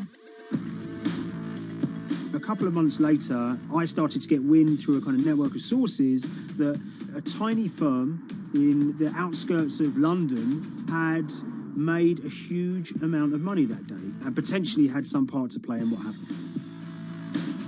The information we got was that 9 traders at Vega Capital London had made in the region of $660 million in one day. As a group, I think they made as much money in one day as Apple makes from its international sales in one day. I mean, it's an insane sum of money. Did they pull off a fantastic trade? Did they predict the way the market was moving and get it absolutely right? Or was there something else going on, and had they actually done something that breached market rules in a bid to sort of push the market? And that investigation is ongoing.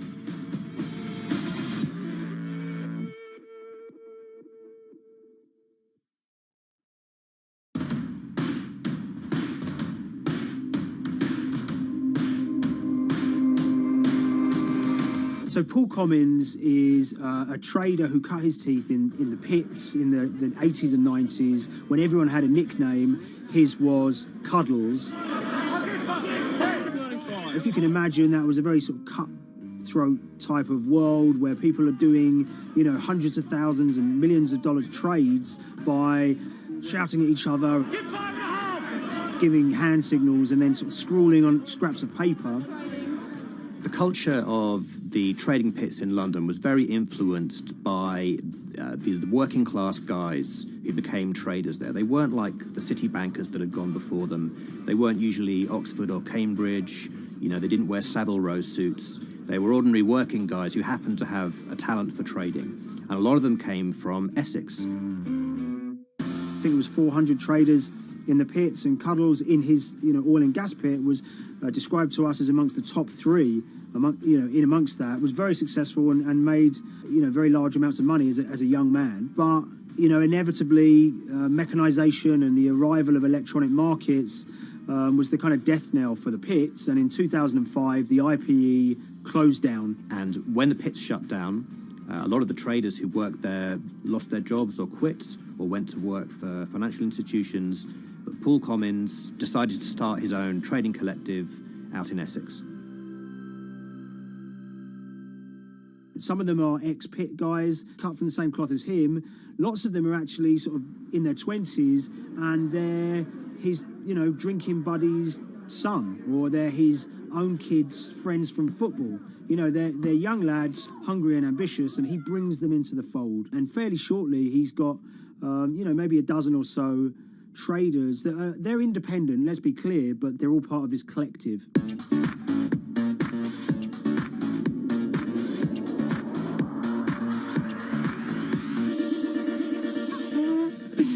Yeah, I'll let Liam deal with Essex. I am from Essex, so I feel like I'm free to, to get into this. Sweet, as they say. If you were to ask someone in Britain how they would imagine a kind of Essex person, they would see someone who's maybe slightly flamboyant, with a sort of Cockney accent, a sort of Guy Ritchie-style accent. Not afraid to splash the cash, but it's probably pretty bright and has done well for themselves. Don't even make sense, does it? But, these guys, they drove around very nice Rolls Royces and Bentleys. They went to places like Marbella on holiday. Thaden Boyce is a very wealthy place. You have to have considerable income to be able to afford to live in that village. It's a really nice place to live, and it's 20 minutes tube ride away from the city. Earlier in the summer, we have this lead, which is that there's this tiny firm called Vega Capital London, and they were the biggest winners from the biggest oil crash in history. Anyone that covers markets is going to be surprised about that. You're thinking your BPs of the world or your Glencores, but there's this tiny firm. And one of the big challenges that we had was actually finding out who worked with Vega Capital. It wasn't immediately obvious, and at first we had absolutely no idea. If you go to the Vega Capital website, it says it's under construction. If you do basic online searching, it's very difficult to find anyone who's publicly connected to the company. So inevitably, we're incredibly curious at this point. Like, who the hell are these people? The more reporting we did, the more it became clear that this group were connected socially as well as professionally. They went to weddings together, they played golf together, they would go on holiday together. We found out that a number of them were members of the West Ham Supporters Club in London. A few of them started companies together, so you could see all the connections between them and start to see a distinct group emerging. And it really just was this kind of shock that, this wasn't just like a hedge fund or a firm you'd never heard of. This was actually a group of buddies who all had the same experience on this day and had all made a huge amount of money. So if you're an oil trader, there's a number of different ways you can trade, and probably the most popular is Wti Futures Contract. And it's basically a contract that says, I'm going to buy 1,000 barrels of oil from you at this point in the future, or I'm going to sell 1,000 barrels of oil to you at this point in the future. It's actually just a financial contract to gamble on to predict whether oil is going to go up or down. On the 20th of April in Essex, there had been signals for a while that this was going to be an exceptional day in oil markets. And we know that some of them arose early and started their trading in the early hours of the morning while it was still dark outside. Essentially what they were doing is buying contracts that gave them an obligation to buy oil at whatever the price ended up at 2:30 p.m. So they're basically placing a bet that oil was going to fall throughout the day. But they're simultaneously selling lots of oil as well. And whether they make a profit and how much profit they make is the difference between what they buy the oil for and what they sell the oil for. Now, of course, we now know throughout April 20th, the price dropped and dropped. So this is going very well for them. They are committed to selling oil at these prices, and the prices are continuing to fall, which means they're going to be able to offset it and buy oil at cheaper at the end of the day. Now, once it gets to kind of 1:30, 2 p.m., that's when things start to get really interesting. Suddenly there's a kind of influx of buyers and sellers, as sort of desperation increases in the market and trading volumes go up. Now at 2:08 p.m. exactly, something bizarre and unprecedented happened, which is that oil passes into negative territory. And it fell to a record level of minus $38. We've never seen anything like it, period, in terms of the contraction of the global economy. That huge gulf between what they were buying the oil for and what they were selling it for enabled them to make more money than they ever thought possible. So their profit was the difference between minus 37 and all of these positive numbers on every contract they sold. The price of crude briefly hit minus $37 a barrel. For one group of traders operating from a small office, it was a very, very profitable day. It's important to remember this had never happened before in the history of oil trading. No one could have predicted it. I can't think of another example of where you enter a trade and you get paid on both sides. You get paid both to sell and to buy. It's unthinkable. One thing we know about the Cuddles Trading Arcade is that they were very comfortable taking large risks. And, you have to be clear, this was a large risk. Yeah, we spoke to oil traders, both people that know these guys and people that don't, and they all say that this is, incredibly risky. And that's actually what stops a lot of oil traders doing trading like this. They simply aren't willing to stomach the risk. But Cuddles and his friends were. So when the kind of final calculations came down, the group of the 9 most profitable traders made $660 million or thereabouts between them. I mean, if you can imagine, I think 3 or 4 of them made in excess of 100 million each. One of the astonishing things about this trade is that 2 of the individuals who made more than $100 million in a single day were in their 20s. One of them was 22 years old. Only a few years earlier, he'd been posting on his social media about doing teenage stuff with his mates in town and going to see girls and rap music. And here he is a few years later making $100 million in a single day's trading. When me and Liam discovered that, we couldn't believe it. We couldn't believe what we were seeing.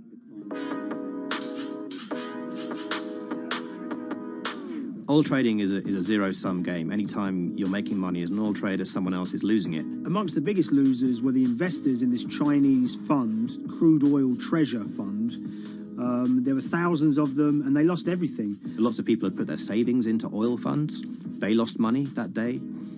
Big banks and brokers who sort of stand in the middle of trading parties, they lost money that day. And another interesting thing is that oil-producing countries like Kuwait or Canada, they sell oil as an average of the WTI closing price over the preceding month. So the fact that one of those numbers in that average was minus 37 meant, if you can imagine, countries like Saudi Arabia and Kuwait potentially lost a couple of dollars on every single barrel of oil they sold that month.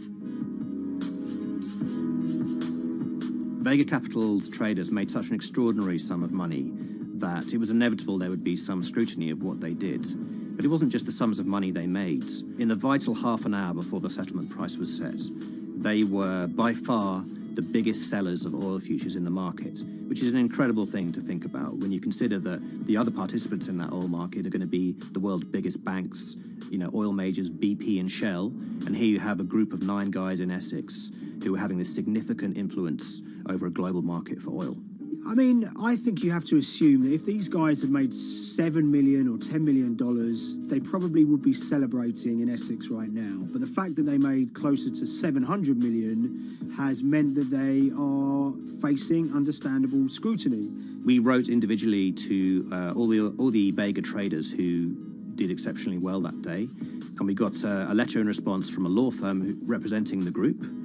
The law firm was at pains to point out, number one, that they haven't been accused of any wrongdoing, that they all traded independently and separately, and they'd basically all made up their own minds that this was what was going to happen in oil markets based on publicly available knowledge, and decided to execute this trade. What I love about these stories is there's a real variance of opinion, and some people will look at what happened and think that must be dodgy. They all traded at the end of the day. They all made a huge amount of money while all these people lost. That's shocking. But lots of people say these guys are at acute disadvantage. They're in a market that's inhabited by, huge technology-driven funds and firms and oil giants that have got all the advantages in the world, and when you get a bunch of Essex geezers who essentially beat the market and find a way to make a huge amount of money, they should get a pat on the back, really, because that's the dream. Since this happened, a lot of the guys have stopped trading the monthly settlements that they'd done so well at in the past. Several of them have set up new companies. They've essentially gone very quiet. Any kind of social media presence they had is kind of closed down. By all accounts, they're, waiting this out. It's certainly too early to try and predict how the regulatory investigations are going to pan out. We just don't know. There's a number of potential outcomes for these guys. Potential punishments if there are any findings of manipulation against Vega or anyone affiliated with it might be you could be fined, you could be banned from trading, and in the most extreme cases there have even been criminal prosecutions in the past of people who have been found to have been manipulating the settlement and misconduct related to trade at settlement. There are other outcomes too. One obvious one is going to be that they're able to walk away from this life-changing trade with all the money that they made and celebrated as heroes in the trading community. That they'll go down as legends.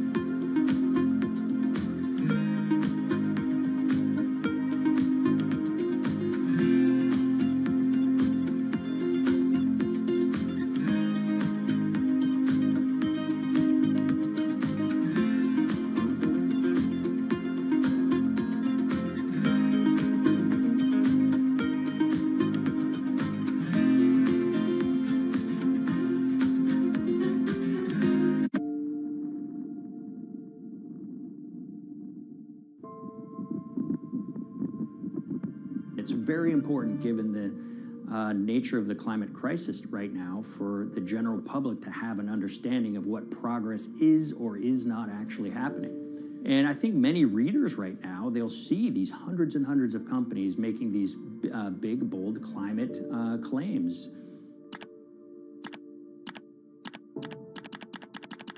And they would be forgiven to think that we're well on our way to meeting the emission reduction trajectory we need to be on. And the reality of the matter is we're just not on that trajectory.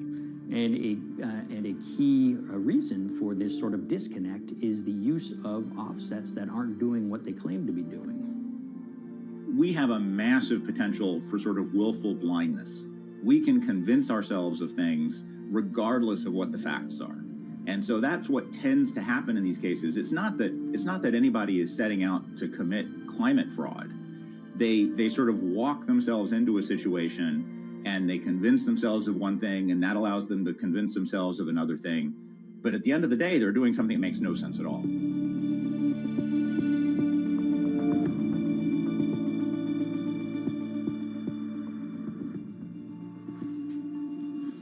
My name is Ben Elgin.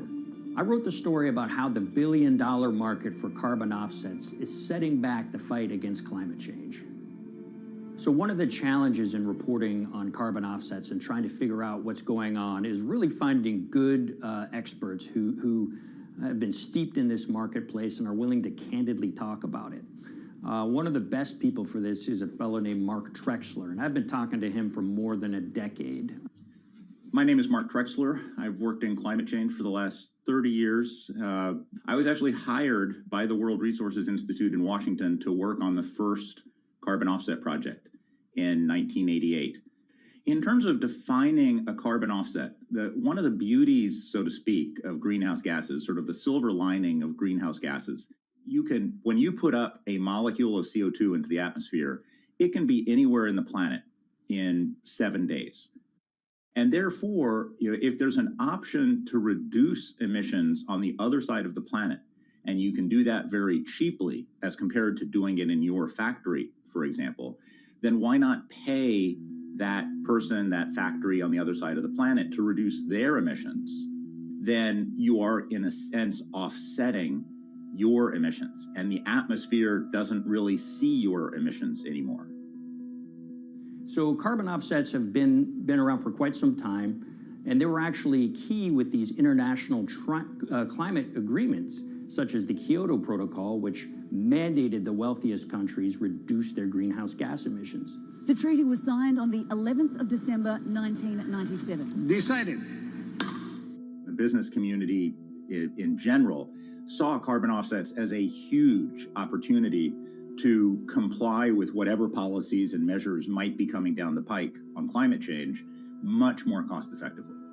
We've seen a huge surge in companies making big proclamations about how they're going carbon neutral or zeroing out all of their carbon emissions. We're going to reduce our carbon footprint to net zero. Unilever is committing to net zero emissions. We can achieve a net zero emissions world. We began looking at these corporate claims of dramatically reduced emissions, and we noticed so many of these companies were using carbon offsets to achieve these aims.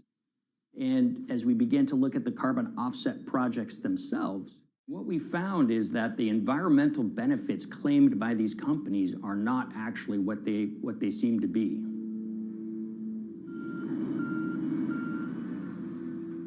And as we sort of saw and spotted a number of these very aggressive carbon offset projects, which appeared to be generating inflated credits or bogus credits, we saw a number of them were associated with the Nature Conservancy.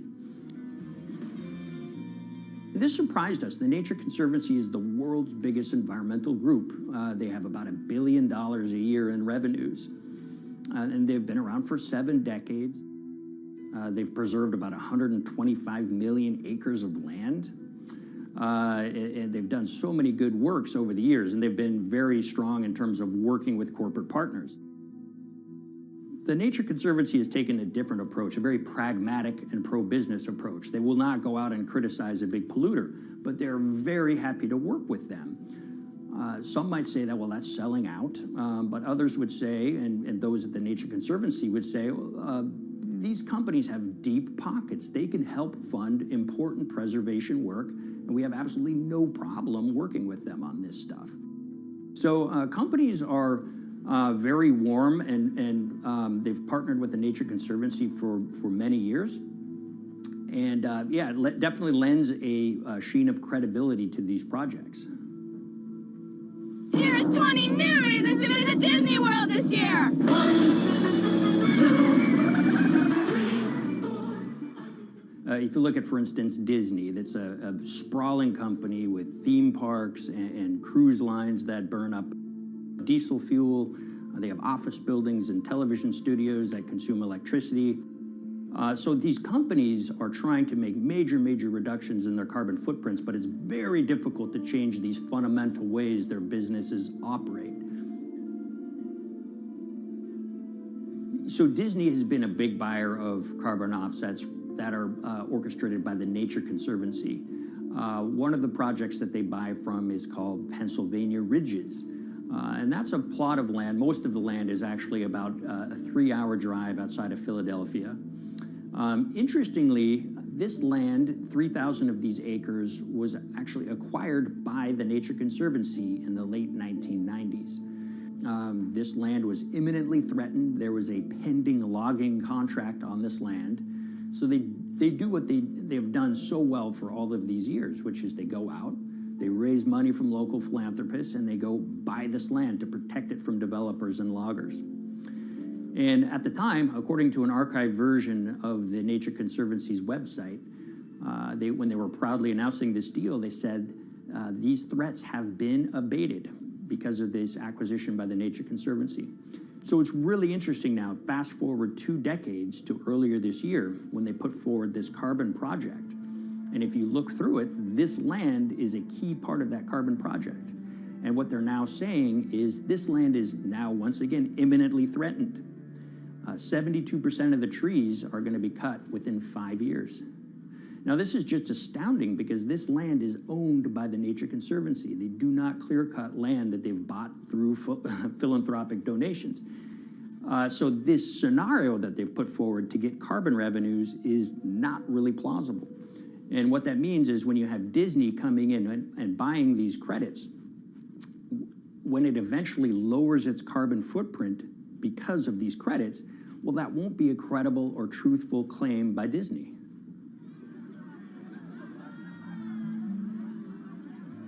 So this is an organization that truly understands the threat of the issue of climate change and is wanting to do its part to address this. However, in this situation, it just appears their drive, which they've had for decades, to increase the amount of revenues that it can use for land preservation work, Nature Conservancy and many others see that the carbon credits as a pot of money that they can tap into to further their own benevolent aims. But unfortunately, what this has resulted in is claims of climate progress that just aren't really happening. So the Nature Conservancy defends vigorously these deals, and they and others will say, look, our projects are just following the rules that these registries set up. So some would also put some of the blame on the registries themselves because they're setting up the rules which allow these vapid projects to get up and sold. So we've reached out to all of the companies we mentioned in this story, including Disney. They didn't want to be interviewed for this story, but they all told us that, look, we have to rely on the experts out there, and those experts, they say, are these carbon registries that have been set up. Most of these Nature Conservancy deals are set up and sold on this exchange. It's called the American Carbon Registry. Now, it's the oldest of these registries that allow voluntary carbon credits to be sold. They've been around since 1996.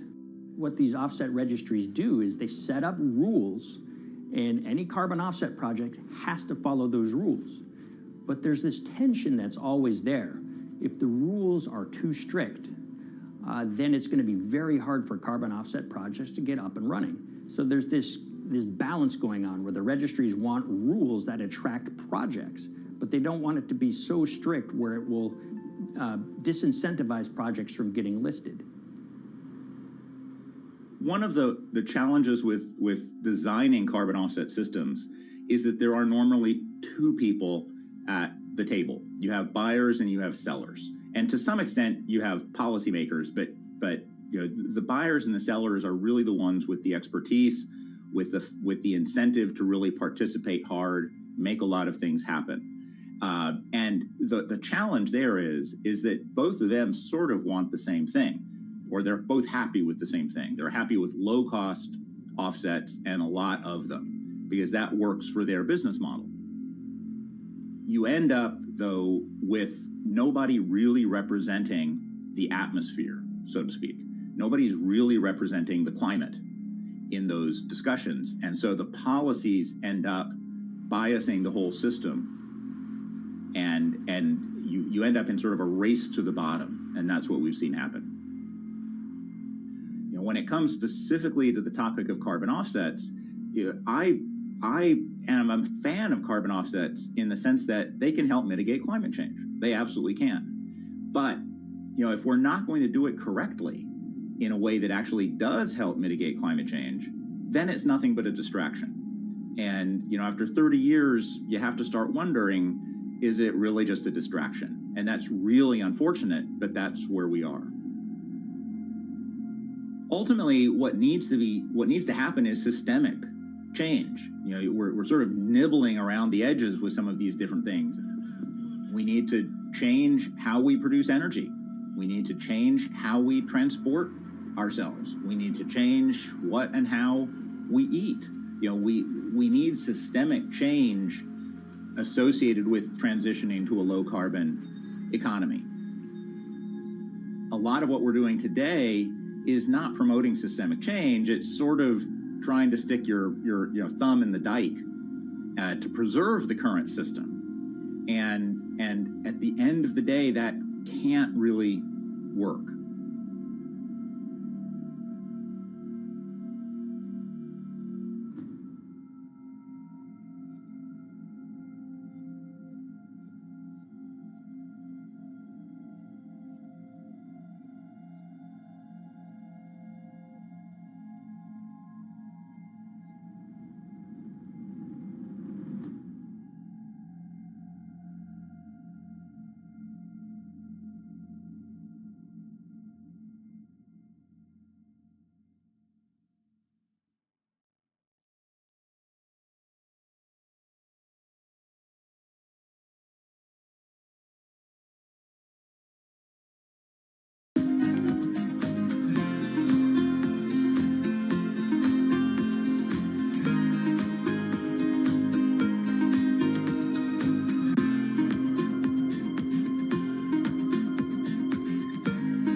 the Hyperloop. There's a good chance you've heard the name by now. This is the Hyperloop system. It can take people hundreds of miles in minutes. The Hyperloop, a series of tubes that would transport people in pods at ultra-high speeds over long distances. It's a remarkable new form of transportation that can whisk people from city to city in a flash. 29 minutes from New York to D.C., 30 minutes from L.A. to San Francisco. For years, we've been seeing these futuristic, utopian renderings of some cross between a spaceship and a monorail. But lately, the Hyperloop is becoming much more real. Yes. It was surreal to be even sitting inside a Hyperloop, and just even more incredible to actually be like riding down a track in something that was nothing more than a crazy idea 6 years before. Companies all around the world have been developing and testing the technology needed to propel passengers at speeds of over 1,000 kilometers per hour. But for many, speed is only the first step to unlocking the full transformational effects of a new mode of transportation. Fast is what we just sort of take for granted in the Hyperloop world. It's the network effects that really deliver the benefit. And that opens up a completely different scale of economic opportunity.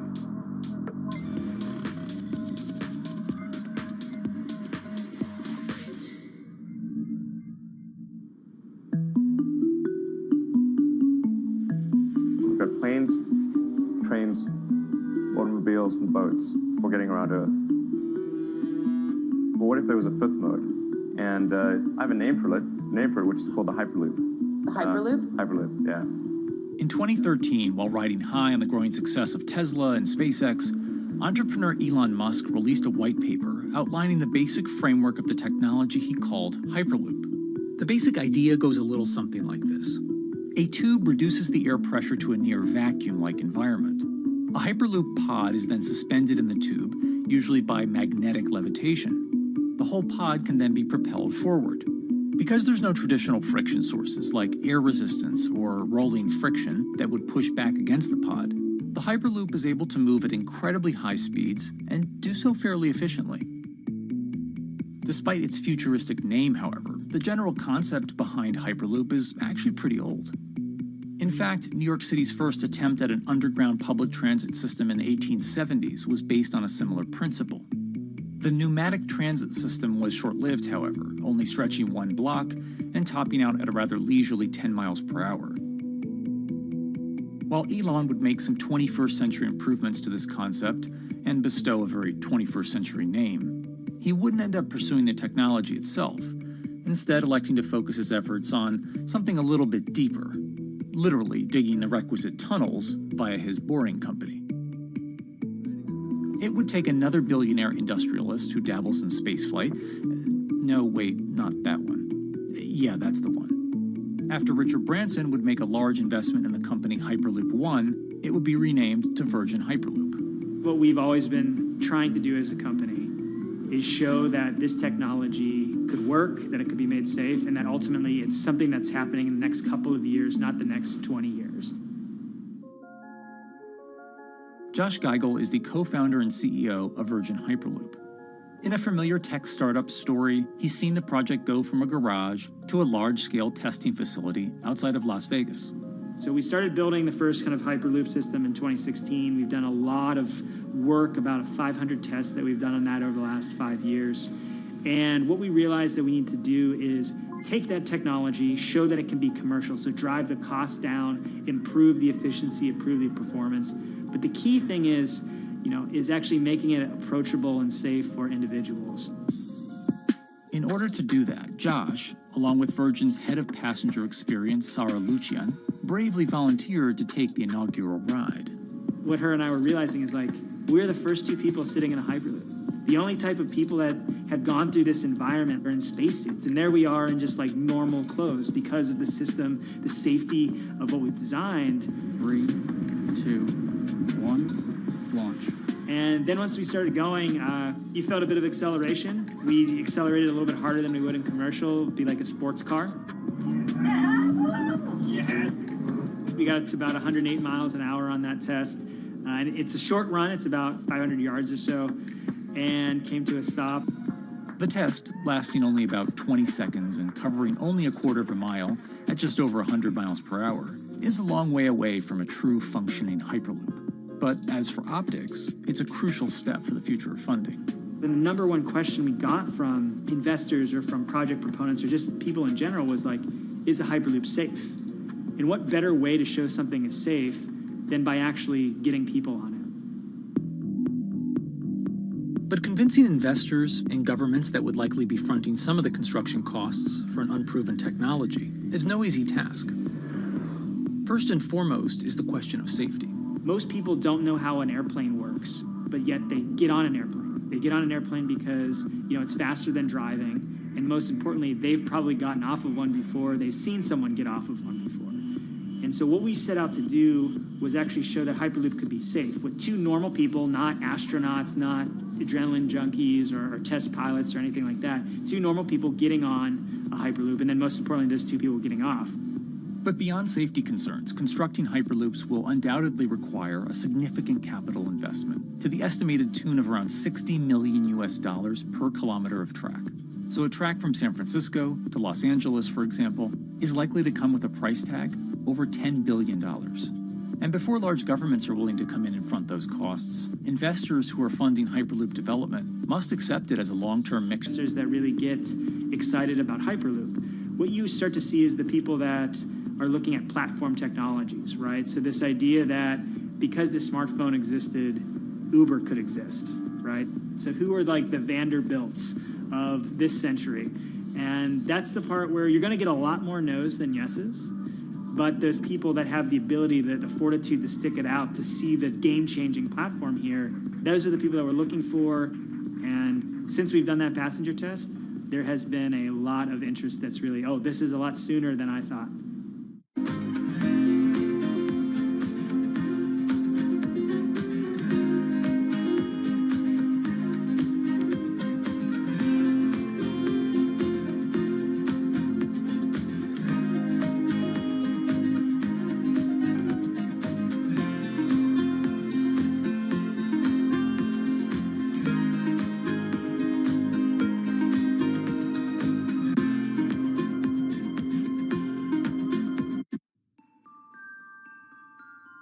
Envisioning the ripple effects of what Hyperloop could achieve, though, is fairly challenging at this stage of development.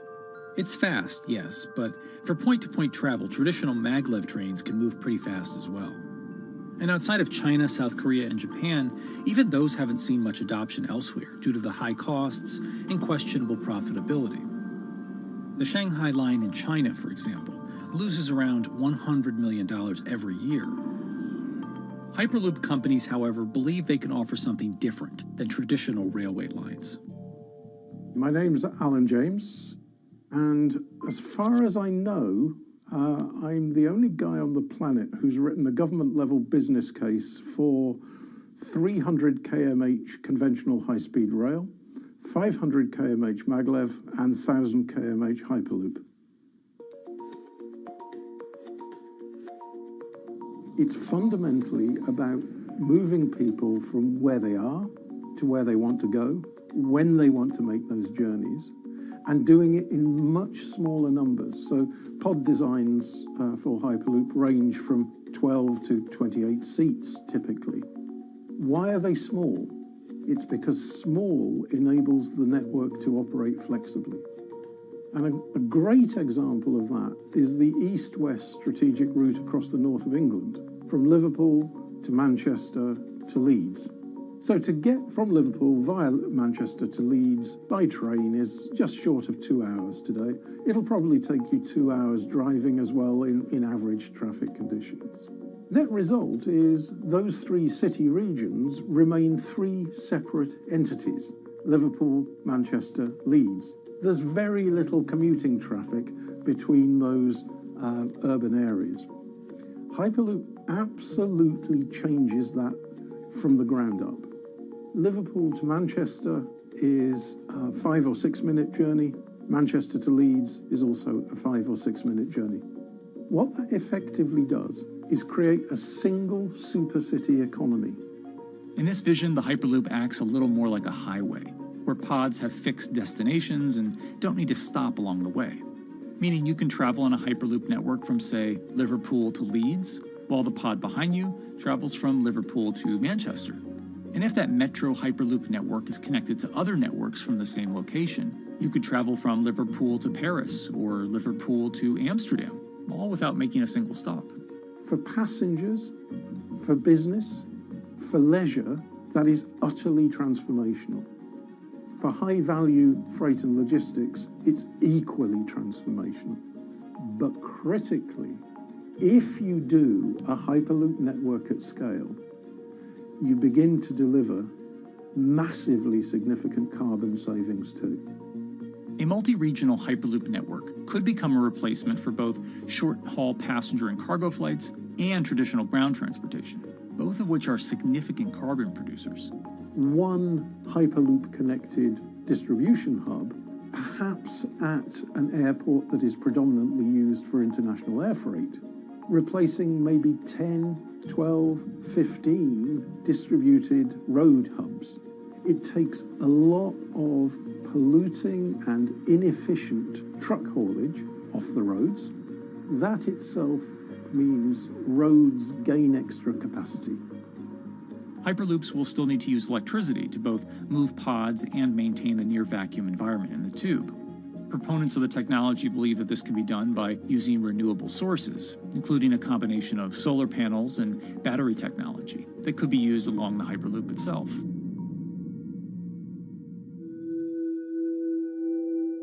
But even with all multipliers of time and carbon emission savings that a Hyperloop network may provide, the investment capital required to actually build such a network becomes even more economically and politically daunting. Committing doesn't mean spending billions on day one. Committing means, how do we phase it?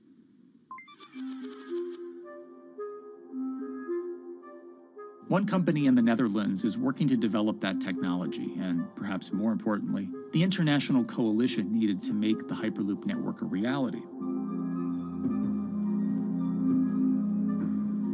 So we are here in Europe's first full-scale Hyperloop test facility, where we can already prove every conceptual technology of the Hyperloop. This is Tim Houter, a co-founder and CEO of Hart Hyperloop, headquartered in the city of Delft. And while this testing tube might not seem as large as others, inside is a key technology to create the on- and off-ramp type infrastructure of a Hyperloop network. That is, a lane switch. That's something we can already test here. You can actually see it here, that the track is diverging from one track into two. That makes it possible to eventually split up the Hyperloop track in two sections. And in that sense, you can create a complete Hyperloop network. That in the end will make it possible to travel, for example, over a whole continent. And take Europe, for example, with the same ease as you can now travel with a metro in a city. The nice thing about this magnetic levitation system that we have developed is that there's absolutely zero moving components in the track. So for example, if you have to do a lane switch, all you do is that the tube basically splits up, and statically the tracks also split up. And whenever the vehicle enters a switch, it either pulls itself to the right with its magnets, or it pulls itself to the left with its magnets.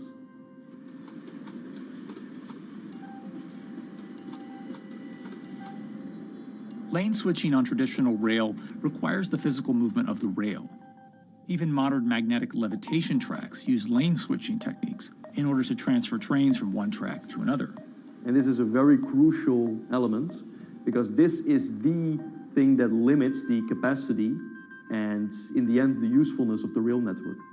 Because the moment that a track is switching, that means that at that moment you are creating an unsafe environment for the trains behind it. So you need a lot of space between trains.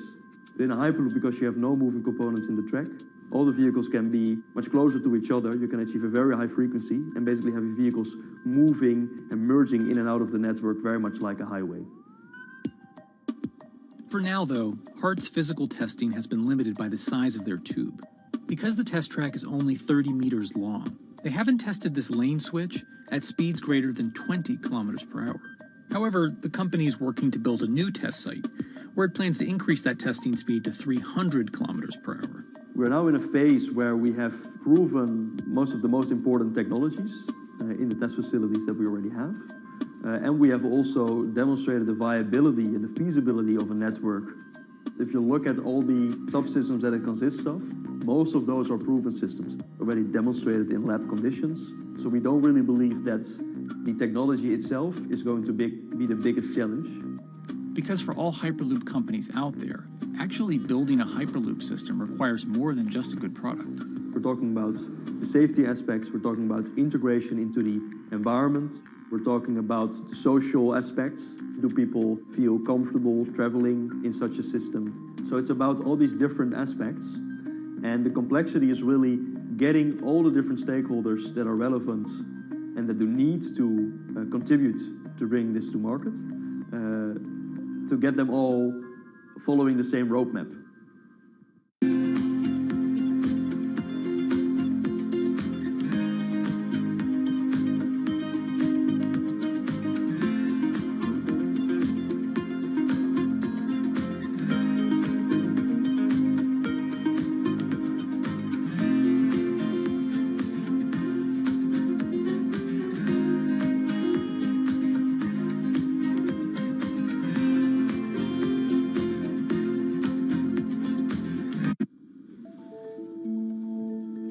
In order to help build this coalition of private and public interest in Hyperloop development, HART in 2018 partnered with other Hyperloop companies from Europe and Canada.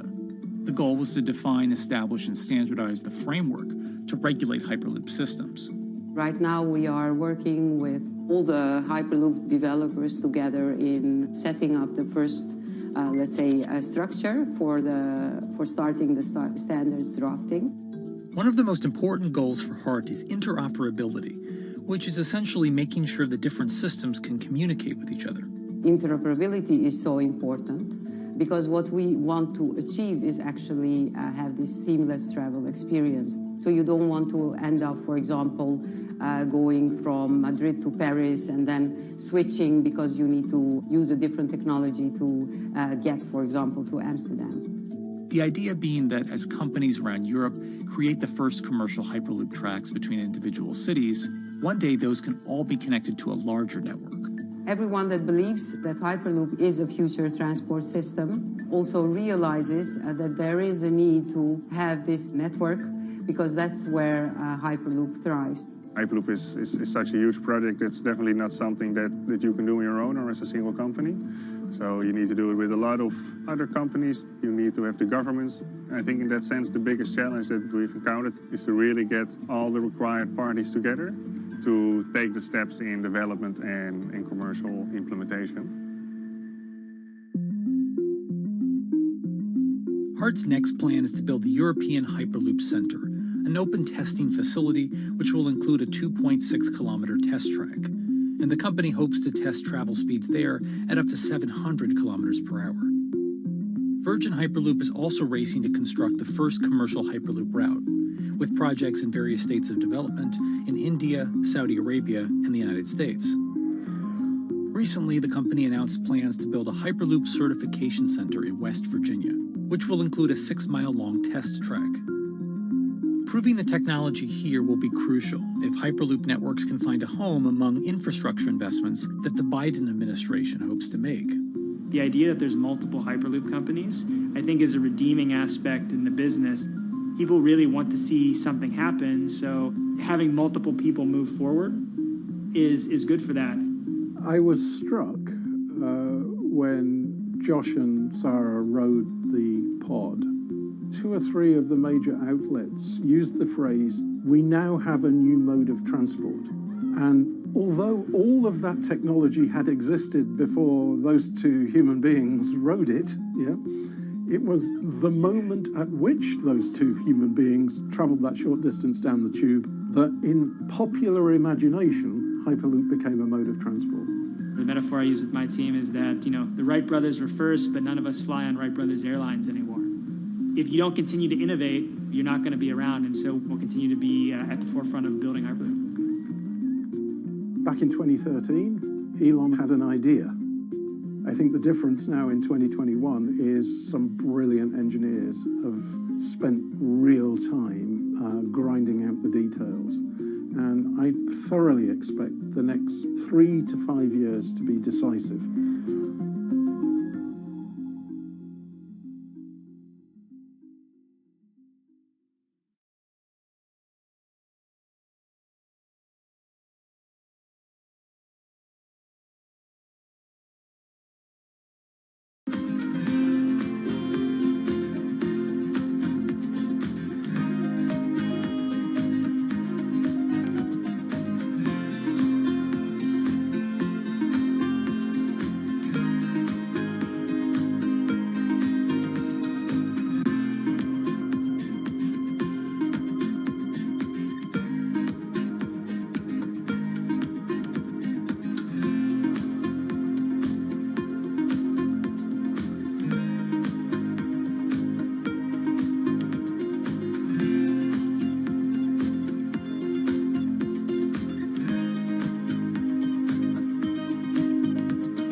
This week, how hydrogen can transform our energy usage.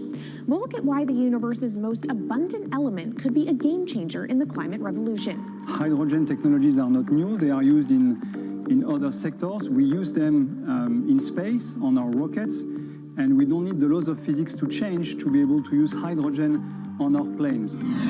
From iron ore to green hydrogen, one of Australia's richest men tells us about his pivot to sustainable energy. Let's take action. It's practical, it's implementable. Let's do it now. Plus, the hydrogen revolution. We'll speak with the CEO of Italian utilities firm Snam about his new book and how green hydrogen could be competitive within 5 years. Costs are coming down and people are waking up to the fact that it's the only way to decarbonize certain sectors. From Bloomberg's global headquarters in New York, I'm Kaylee Lines, and this is Bloomberg Green.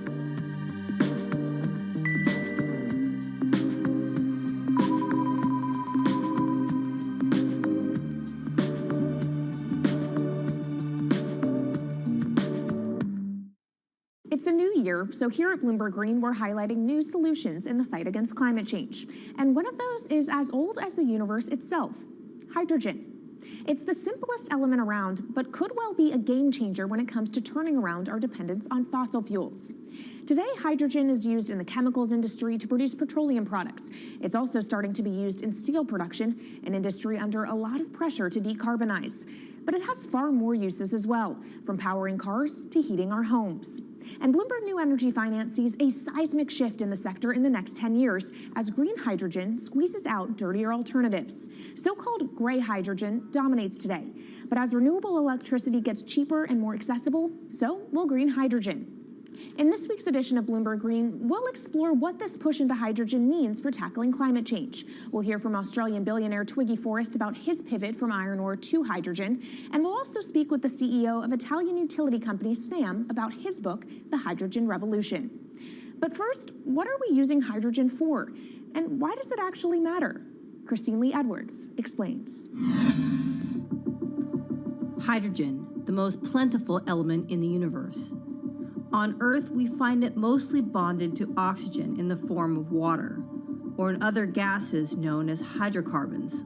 Hydrogen gas, H2, burns hot and clean, making it an attractive tool in the race to net zero. But isolating hydrogen from other elements is no easy task. Today, the cheapest way to do this is via chemical processes that break up natural gas. This releases a lot of carbon dioxide. Another method is to use electricity to split water molecules in a process called electrolysis. Although there is no carbon byproduct, a lot of electricity is needed. And if this power comes from burning coal or gas, it negates the zero emissions goals of using hydrogen to begin with. Hydrogen produced in this way, powered by fossil fuels, is called gray hydrogen. If carbon capture and storage is used together with fossil fuels, then it becomes blue hydrogen. If nuclear power is used, it's called pink. And finally, green hydrogen is when it's produced via electrolysis and powered from renewable sources. This method is considered emissions-free. It's predicted that by the early 2030s, H2 made from renewables will be cheaper than that made from fossil fuels. But that hinges on the cost of electrolysis declining, which will be achieved through larger projects and an expansion of manufacturing. To be clear, vast amounts of H2 are already used today. Global production in 2018 totaled 117 million metric tons. This hydrogen is mostly used for its chemical properties, not as a source of energy, and very little of it is clean. Some sectors like steel could start using hydrogen for these chemical properties, replacing coal. Industries like cement and glass may also use hydrogen as a source of heat. Another advantage is its energy storage potential. It can be stored over long periods of time and used when more power needs to be added to the grid.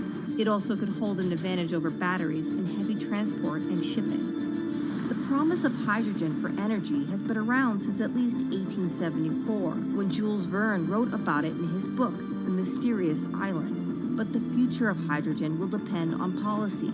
Countries with net zero targets, carbon pricing, and hydrogen strategies with investment mechanisms are likely to see the highest H2 demand.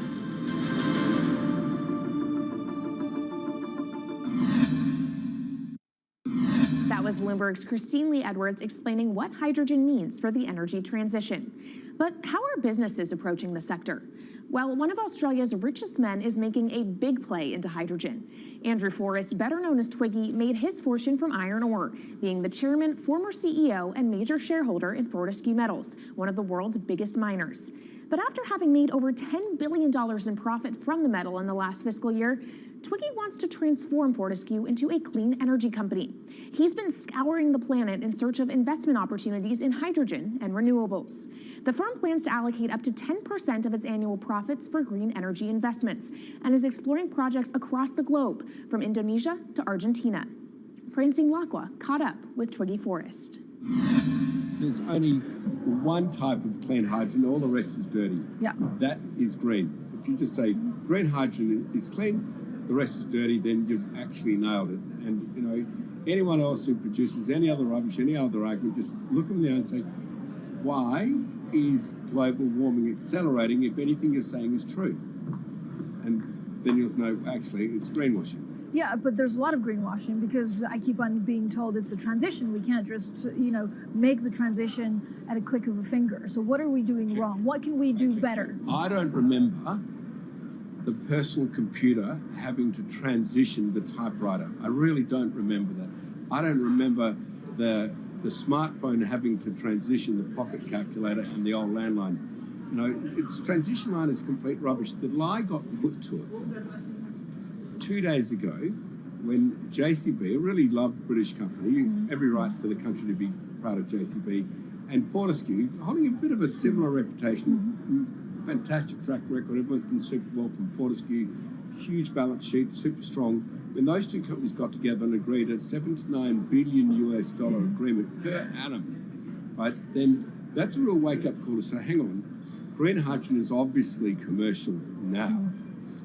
You know, every other form of fossil fuel hydrogen, you know, it can compete with it on price, it can probably lose on price, but what we know, it is cooking the planet. And only green hydrogen, zero methane, zero carbon in the supply chain. Don't worry about the molecules in the supply chain. But at the moment, we're not even phasing out coal, if you look at the G20 communique. So we have a long way to go to talk about only using green hydrogen. Yeah, so look, I have a call, which I'd like to make now, that the world should not fund any more coal-fired power stations, coal mining projects, ever. We should wind them down as quickly as possible because they are cooking the planet just like grey and blue hydrogen is cooking the planet. Yeah. You know, hydrogen, which is not made from renewable electricity, is releasing 10 to 16 times more carbon, let alone the methane, which is worse, than it is hydrogen. So we've just got to stop doing things which are self-harming under the guise of greenwashing. So why are leaders so slow? Even if you look at the appetite for ESG investments, they're growing exponentially, so are emissions. So where are we allocating capital? Okay, so take the recent G20. There's probably a reason why there wasn't strong action coming out of the G20 because people were not aware that major transactions between large companies were taking place now on green hydrogen, that actually this pollution-free all the way through the supply chain fuel was now being transacted at multi-billion-dollar scale. If they'd known that, I don't believe any sovereign leader or any energy minister or climate change minister could not take ultra seriously that green hydrogen is now here to stay. It's broken through. History has been made. It will never go back. Okay, what is the one thing that you would tell leaders today and business leaders? How do we transition faster than what we are now because we're at real risk of missing our targets? Oh, so that's really simple. You stop funding, you stop subsidizing, you stop using money into fossil fuels. It could be carbon sequestration, it could be fuel rebates, could be anything. Hundreds of billions of dollars getting ashed while we ash the planet on fossil fuel subsidies. Because we haven't had that renewable electricity, we haven't had that green hydrogen, it's kind of been pushed down. It's all sorts of excuses. Oh, it'll never be commercial, it'll never be supplied in the quantities we need it, you know, blah, blah, blah. Now we know, let's take action. It's practical, it's implementable, let's do it now. Okay, if we do it now, is there going to be a shock to the energy system? Is there going to be a shock actually to economically? And is it worth, you know, not talking about transition, just going from A to B? Yeah, it's a fantastic question. A to B is the solution. Let fossil fuels do what fossil fuels do. Just burn their coal, burn their oil, burn the gas. At least they're pumping up carbon and methane into the atmosphere, honestly. Well, not that honest because they don't measure methane, which is 90 times worse than carbon. But at least the carbon is being done honestly. Encourage the green hydrogen sector to come in really fast. Okay, it's there. There's renewable power all over the world. We now know how to make electrolyzers much cheaper, like 25% of the original cost. We know how to do that now. We don't have an excuse to get into it. Does it need to be cheaper than oil and fossil fuel for it to be viable worldwide? Well, right now it is. Okay, so let's just swallow that bit of financial data. Right now it is cheaper, and it's getting more cheap. It's the only fuel you know of which is declining in value. You don't have enough of it, right, to power the world. Ah, yes. That's only because we haven't had policies to support it. If we had policies to support it 5-10 years ago, it would be everywhere. You'd see the global warming budget start to come down. Now, we've got 5 or 10 years to make a huge difference. I need policy leaders all over the world to appreciate now, okay, big business is transacting with green hydrogen in multi-billion-dollar agreements. We now know it's here and it's here to stay. Let's spread it everywhere. Coming up on the program, the hydrogen revolution. We'll speak with the CEO of Italian utility firm Snam about his new book and why he thinks green hydrogen will be competitive in just 5 years. Plus, how are airlines working to become more sustainable? We'll look at how Airbus plans to step up in the climate fight. This is Bloomberg Green.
From Bloomberg's World Headquarters in New York, I'm Kaylee Lines, and this is Bloomberg Green.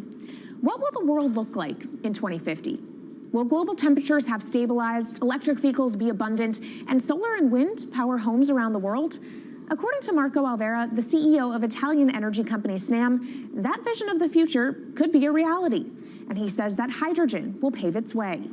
As he tells it in his new book, The Hydrogen Revolution, Alvera's moment of reckoning came in November 2018 when he tasked the Snam Scenarios team with studying how Europe could reduce its CO2 emissions to zero by 2050.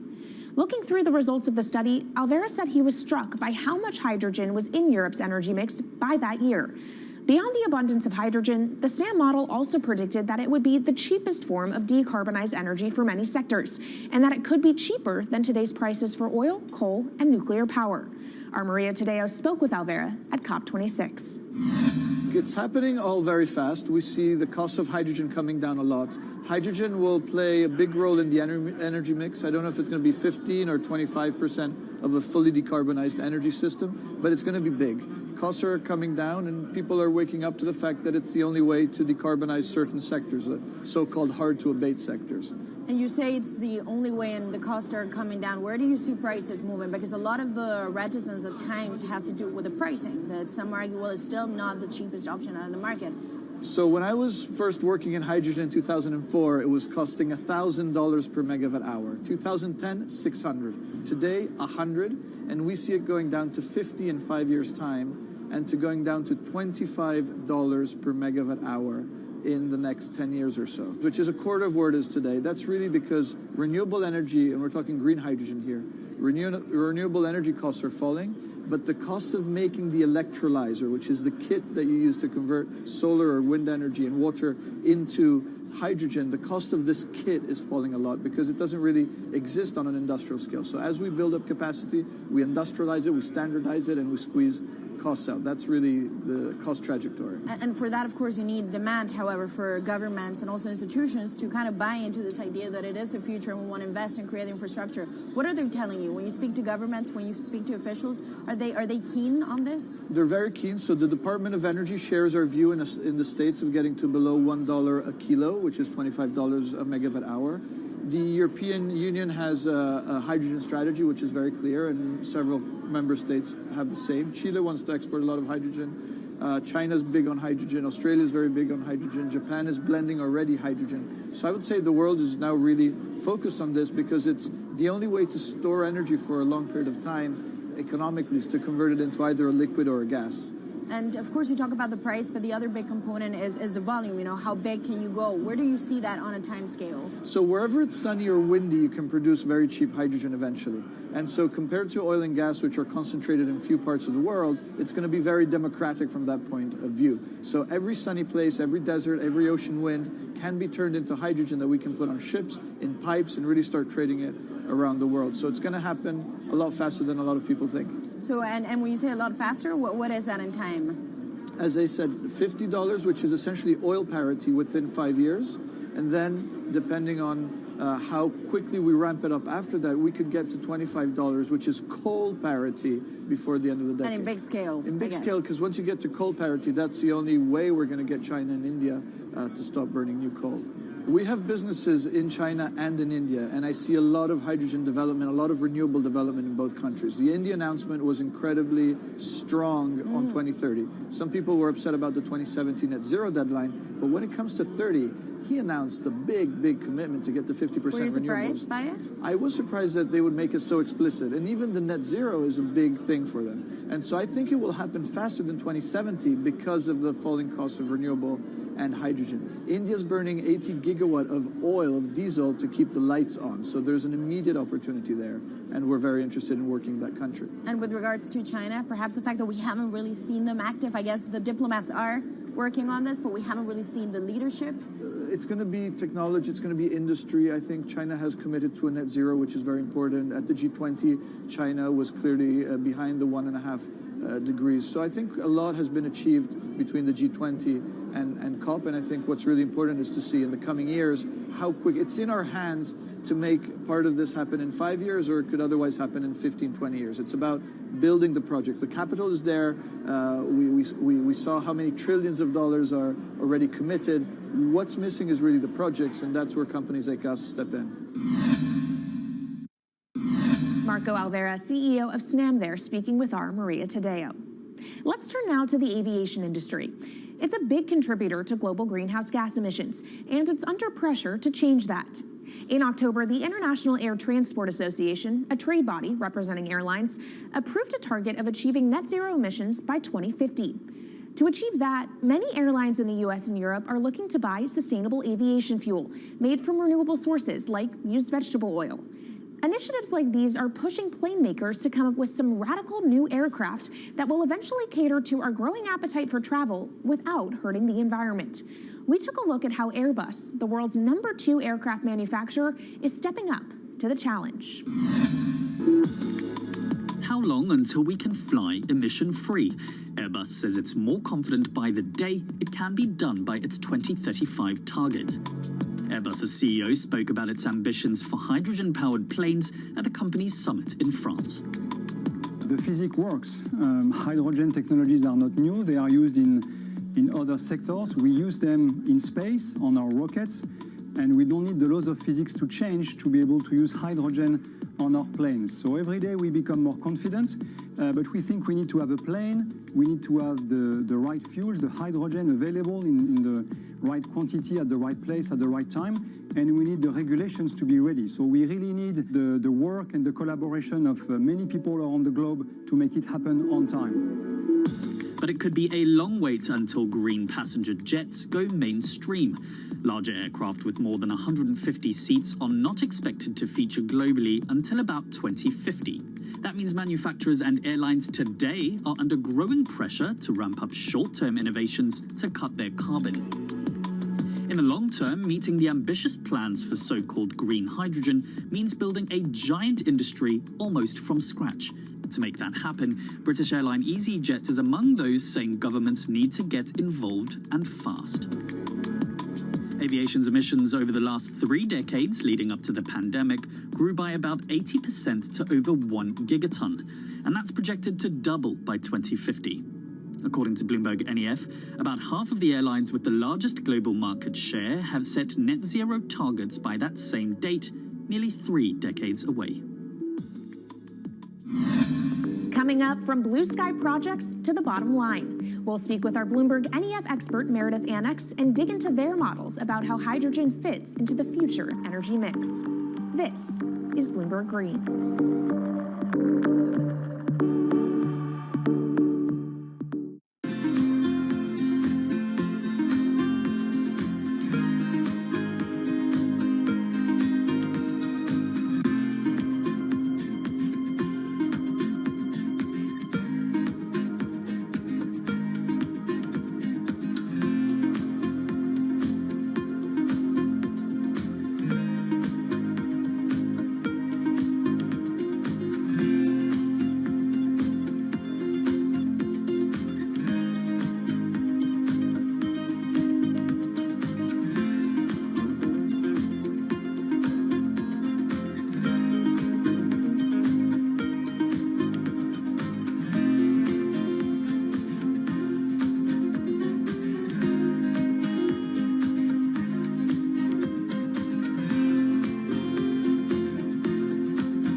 From Bloomberg's World Headquarters in New York, I'm Kaylee Lyons, and this is Bloomberg Green.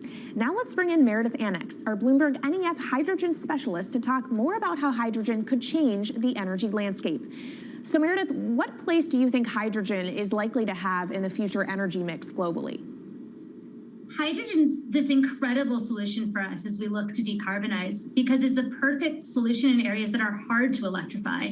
So where we like to think about hydrogen playing a role, it's in things like heavy industry, especially where you need a feedstock as well as energy source, and in things like dispatchable power, long-haul transport, maybe even shipping and aviation. That sounds great that it can be used for such diverse industries. At the end of the day, though, how much is this going to cost? Well, that's the amazing thing about hydrogen, because depending on how you make it, it can actually see significant cost declines in the future. So when we're talking about clean hydrogen, we usually mean green hydrogen produced from renewable electricity. And in that case, your hydrogen is almost as cheap as the renewables that are used to make it.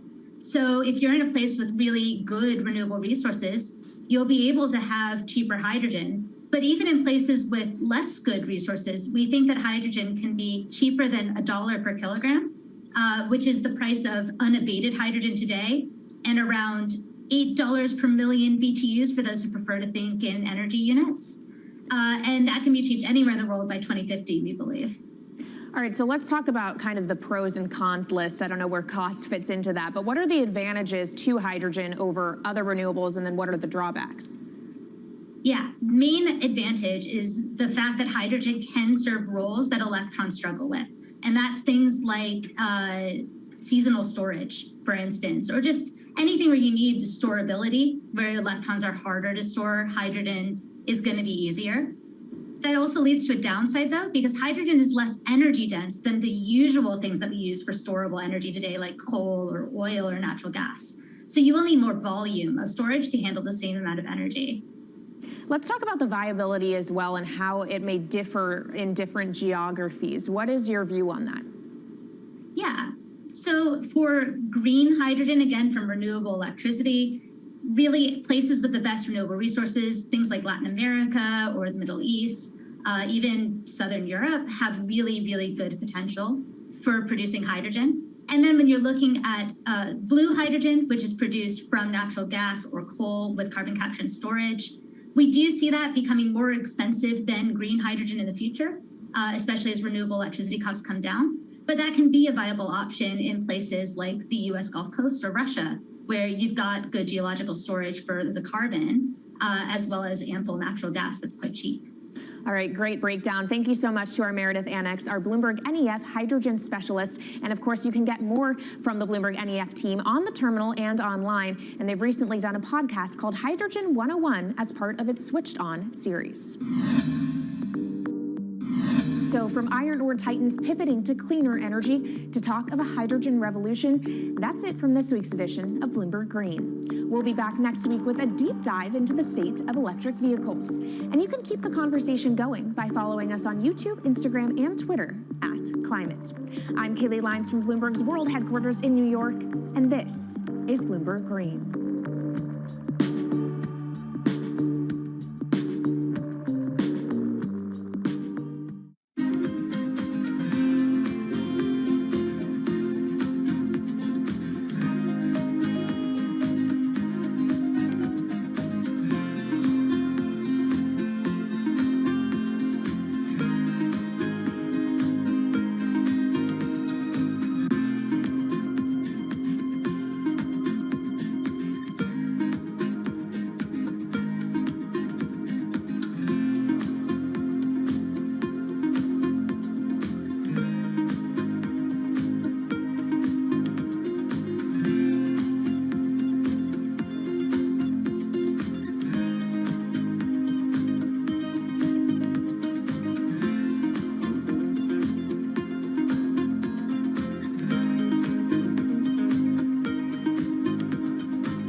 headlines and breaking news 24 hours a day at Bloomberg.com, the Bloomberg Business app, and at Bloomberg Quick Take. This is a Bloomberg Business Flash.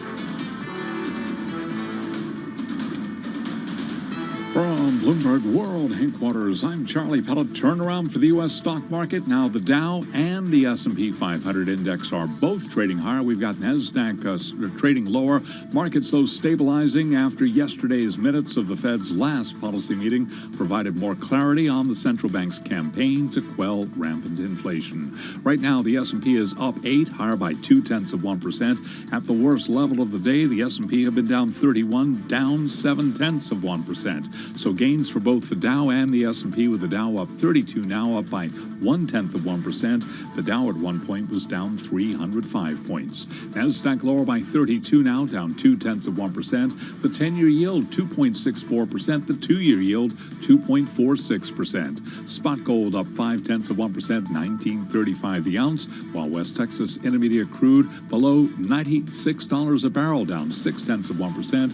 WTI 95.67. A barrel of Brent, the global benchmark at $100.28. Well, what about the Federal Reserve and its efforts to crimp the demand side to fight inflation? Lori Heinel is Global Chief Investment Officer at State Street Global Advisors in Boston. The inflation picture is very destabilizing. And one of the things that's going to happen is the comps will start to get harder and harder. So we actually think there's a risk here that if the Fed overreacts to the current prints, they may actually be in a tougher spot to fall.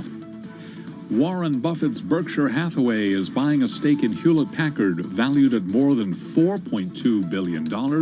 Hewlett-Packard shares surging 16.1%. Berkshire, the Class A shares, up now by 0.7%. Walmart ramping up pay for its truckers as it seeks to shore up staffing amid a nationwide rush to hire drivers. In-house truck drivers will be able to earn between $95,000 and $110,000. Recapping stocks higher, S&P up 0.2%. And that's a Bloomberg Business Flash.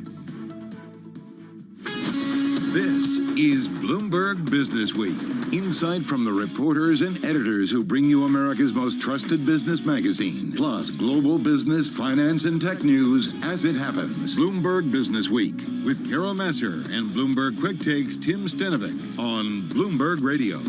Can I do boing? Yeah, you can. Because that's kind of what's going on with the equity markets. Yeah, it's happening. I feel like it was Bugs Bunny for a moment. Yeah. Well, look at the S&P 500 now.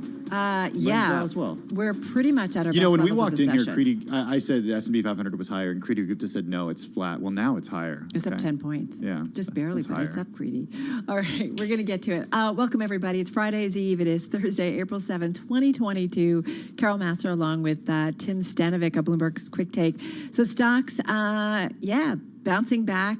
We've been watching the markets. I mean, investors really thinking a lot about what's going on with Fed policy. We did see a lot of volatility both in the bond market and the equity markets in the first quarter, Carol. That's something that you talked a lot about with Lynn Martin, president of the New York Stock Exchange Group, and also Catherine Keating, CEO at BNY Mellon Management. They're going to weigh in a little bit later. Yeah, a lot of optimism from both of them. Nice. Hey, more buying. Speaking of optimism, Buffett's Berkshire Hathaway buying a particular stock and setting that stock to a record high. You heard Charlie say it earlier. Maybe you weren't listening, so maybe that actually was a tease. Okay, that works. Also, the Bloomberg Big Take today, it's on the Elon Musk-backed pay-as-you-go consumer financing to bring solar power to African villagers. It hasn't quite worked out. No, it hasn't. We've also got the international cover of Business Week. We've got investing in life sciences and art, but let's get to it and let's get to the market drivers report. Let's set the Business Week agenda because we got two stars in the house. Creedy Gupta, markets correspondent at Bloomberg in our Interactive Broker studio, along with Michael McKee, international economics and policy correspondent here at Bloomberg News. So you got schooled a little bit on the S&P 500. Oh, wow, yeah. If that's getting schooled, then okay, sign me up. All right, it's a little schooling. I was very much schooled. It's a reminder, though, the markets are moving around a lot. They are. If you're looking at the chart here, it's pretty much a vertical line, and it shows you just how quickly it can flip from losses to gains and vice versa very quickly. For the record, though, when I walked in, it was flat. Well, that's what happens with markets, right? They and move. then 2 seconds later, it was up 0.2%. 100%. All right, you both were right. For the record, before people say, why are we listening to her? What's interesting to me is that you have the tech trade, which is still lagging. And if you're actually looking at what's moving to the upside, I would call it the new defensives, which is, and I'm going to coin this phrase before someone takes it. The new defensives. It's like when you think about a defensive strategy, you're thinking tech, you're thinking utilities, you're thinking real estate, your safety, right? Yeah. Well, the new safety is energy and its materials. And this is really where you see a divergence in your traditional value trade, because you see energy stocks up, material stocks up, but then you see industrials in the red. And those usually tend to all move together. So when you see that divergence, it tells you that people are very clearly taking that commodity trade as a hedge. What's interesting is they're doing that in the stock market. They're not doing that in the actual commodity market, where the Bloomberg Commodity Index is actually down right now. And Brent had dropped below $100. Now it's at 100 again. But yeah, it's interesting that there isn't a very clear narrative. And I think Mike McKee will probably agree. It's really coming down to the bond market, right? That's really where all the craziness driving happens. everything at this point. As somebody said this morning on Bloomberg Television, the Fed will do what the bond market tells it to do. So, Critty, you need to change your defensive mnemonic there to materials energy, because otherwise it's energy materials EM, and that's already taken. Yeah, that's right. Yeah. Got to work on that, kid. Me versus emerging markets. I'm learning so much on this show today. Hey, this is what we are all about. All right, so let's talk bond market, because Critty's right. Like, I mean, you know, it was interesting yesterday to see the volatility after the Fed minutes in the equity side of things, but the bond market seemed pretty consistent. I mean, what's top of mind for you, Mike, right now?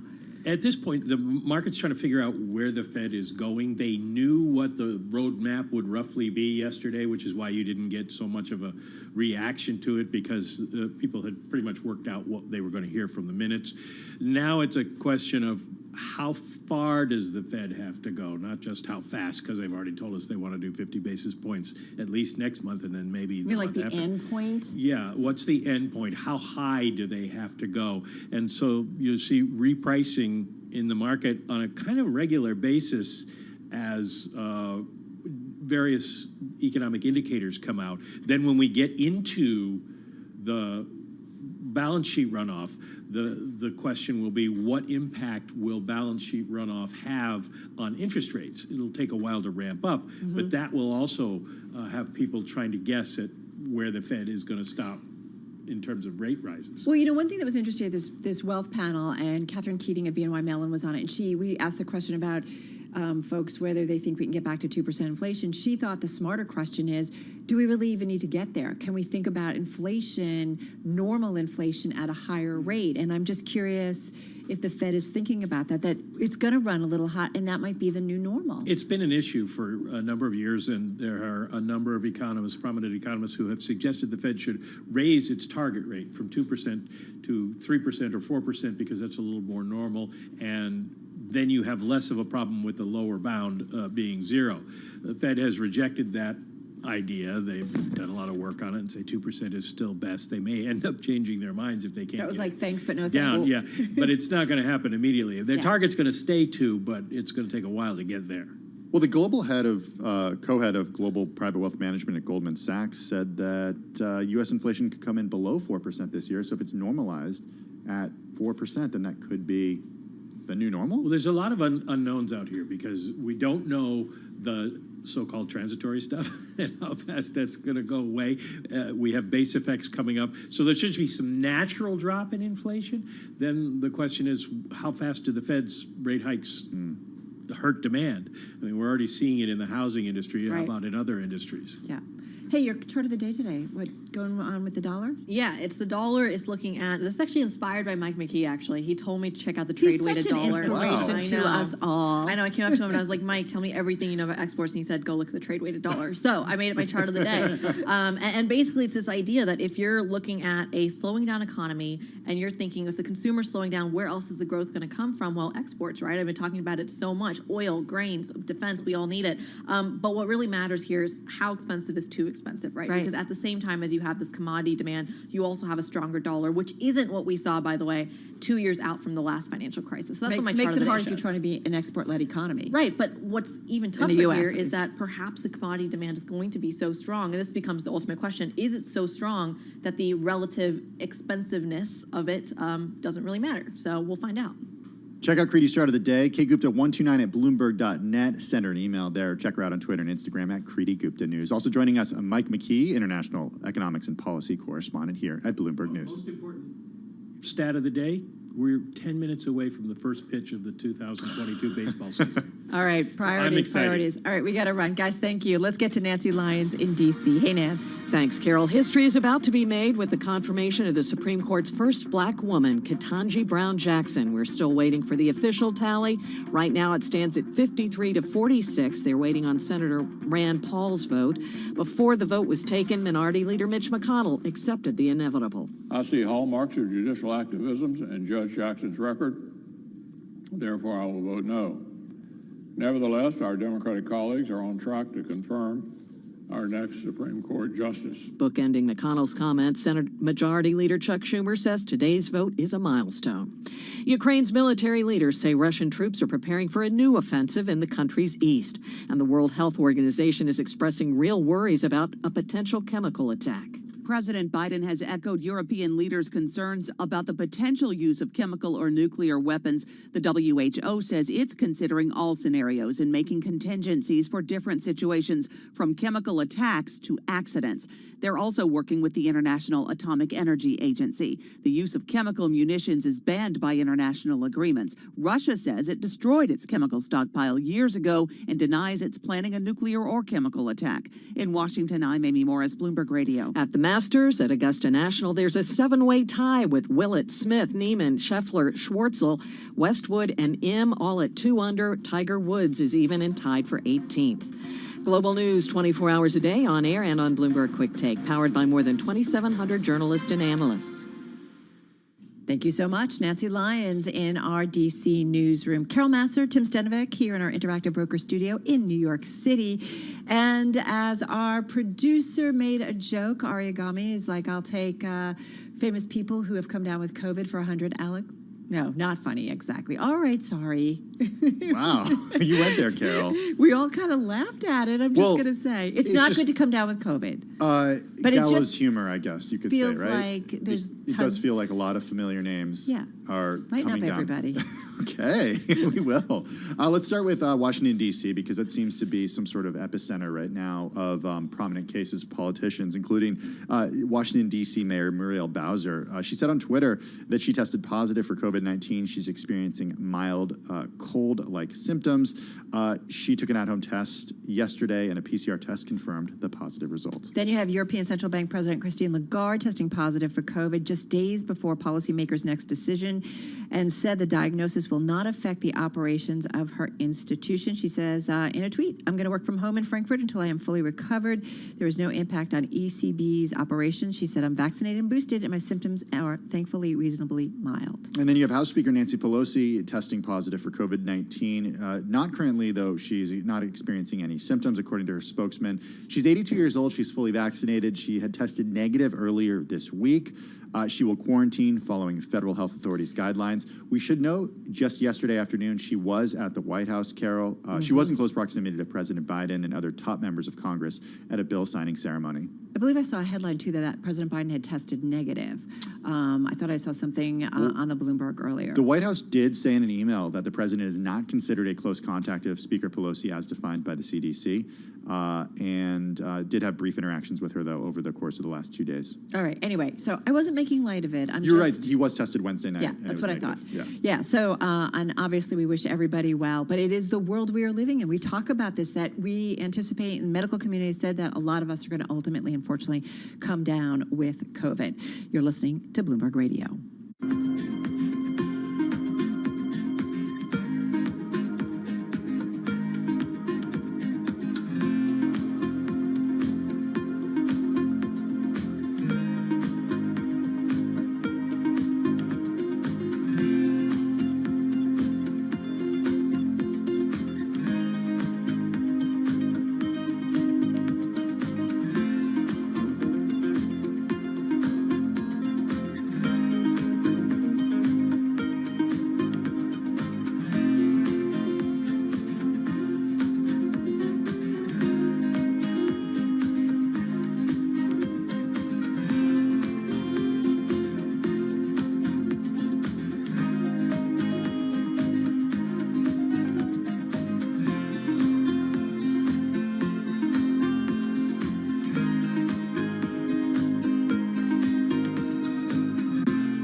news, headlines, and breaking news 24 hours a day at Bloomberg.com, the Bloomberg Business app, and at Bloomberg Quick Take. This is a Bloomberg Business Flash. From Bloomberg World Headquarters, I'm Charlie Pellet. The Dow, the S&P, they're both higher. NASDAQ lower. Markets are stabilizing after yesterday's minutes from the Federal Reserve's last policy meeting provided more clarity on the central bank's campaign to quell rampant inflation. The S&P 500 index up now by 8. That is a gain of about 0.2%. At one point today, we had the S&P down 31 points, down by 0.7%. The Dow in the green up 23 points, higher now by 0.1%, have been down as many as 305. NASDAQ down 49, a drop for the NASDAQ Composite Index right now of 0.4%. The 10-year yield 2.65% on the 10-year. Spot gold up $9 the ounce at $19.34, up 0.5, while West Texas Intermediate crude is down 0.7%, $95.57 for a barrel of WTI. Shell says its withdrawal from Russia will result in $4 to $5 billion of impairments, while also warning investors that extreme energy price volatility in the first quarter could hit cash flow. Shell's ADRs today trading down by 0.3%. Recapping, stocks mixed, S&P up 3, a gain of 0.1%. I'm Charlie Pellet. That is a Bloomberg Business Flash. All right, Charlie, thank you so much. So just getting confirmation, Judge Ketanji Brown Jackson finding herself as the first black woman on the Supreme Court. The Supreme Court, of course, the Supreme Court, I should say, the Senate, just finishing that vote. Let's bring in June Grasso, host of Bloomberg Law. She joins us now for a reaction.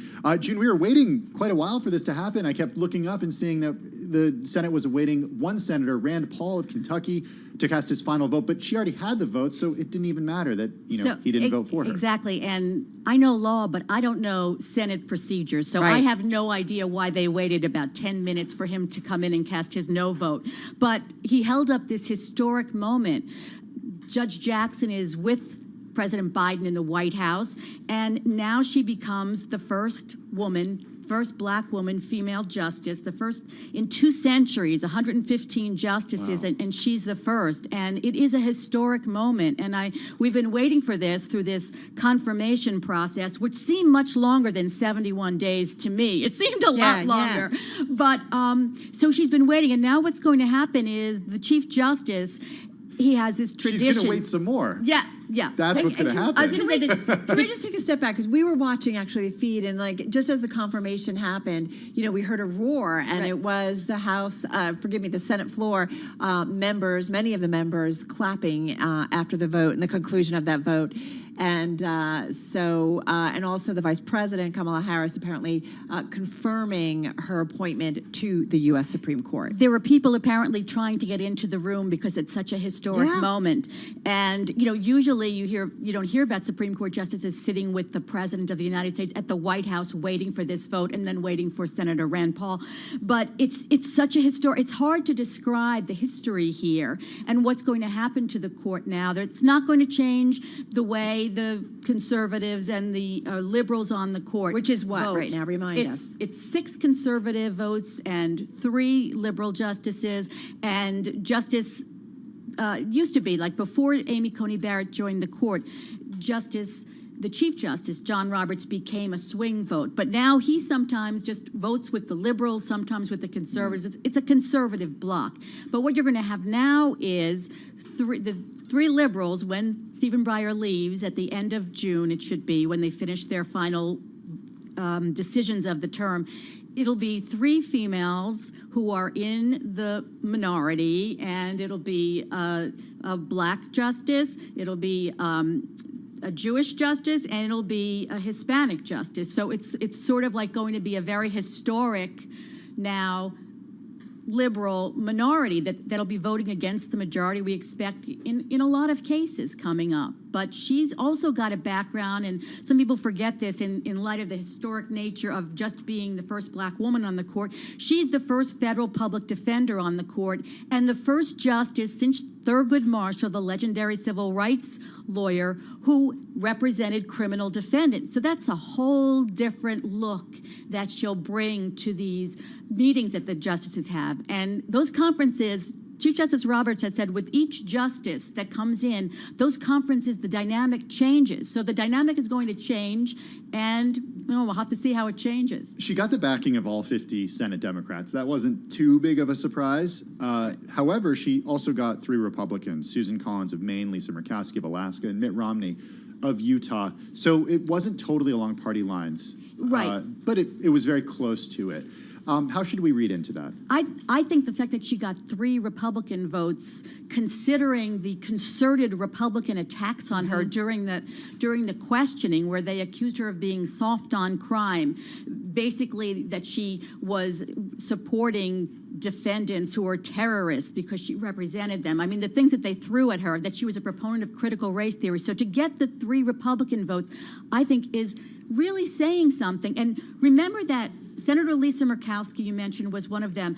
In her statement, she said that she was also doing this because of the political nature of that these hearings have become, and it's sort of a vote against that, a vote to try to bring this back to being what it used to be years ago, which is, overwhelmingly, you had Justice Antonin Scalia, who was very conservative, overwhelmingly voted. Justice Ruth Bader Ginsburg, very liberal, overwhelmingly voted by both parties. That doesn't really happen very much. So those 3 votes are important, I think, especially to the administration that can say this was a bipartisan pick. Great historical perspective there in terms of past procedures, in terms of Supreme Court nominations. How did, though, her process compare with the more recent Supreme Court's nominees that ultimately either made it or didn't? I thought, this is my opinion, the Republicans will disagree, I thought it was much more, her questioning was much more aggressive than there were 2 out of 3, let's say, the last Supreme Court nominees. Just about 40 seconds, yeah. Okay, so Justice Kavanaugh's was very, very contentious, and I don't think anything will reach that. But Justice Amy Coney Barrett and Justice Neil Gorsuch, those were pretty sedate hearings. So I think hers along the last 4 goes down with Justice Kavanaugh's being incredibly aggressive and sharp, and I think, tried to put a tarnish on her name for no good reason. They knew she was going to get through. All right, so she's got a few votes, right, though, before she has to show up. Yeah, oh, yes. Or a few months, rather. So she has to be confirmed first, because she has to be sworn in by the Chief Justice. But she has this 3 months to just sit around, twiddle her thumbs, and also choose her clerks and get her office straight and things like that. All right, June Grasso of Bloomberg Law here at Bloomberg Radio. Thank you so much.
headlines and breaking news 24 hours a day at Bloomberg.com, the Bloomberg Business app, and at Bloomberg Quick Take. This is a Bloomberg Business Flash.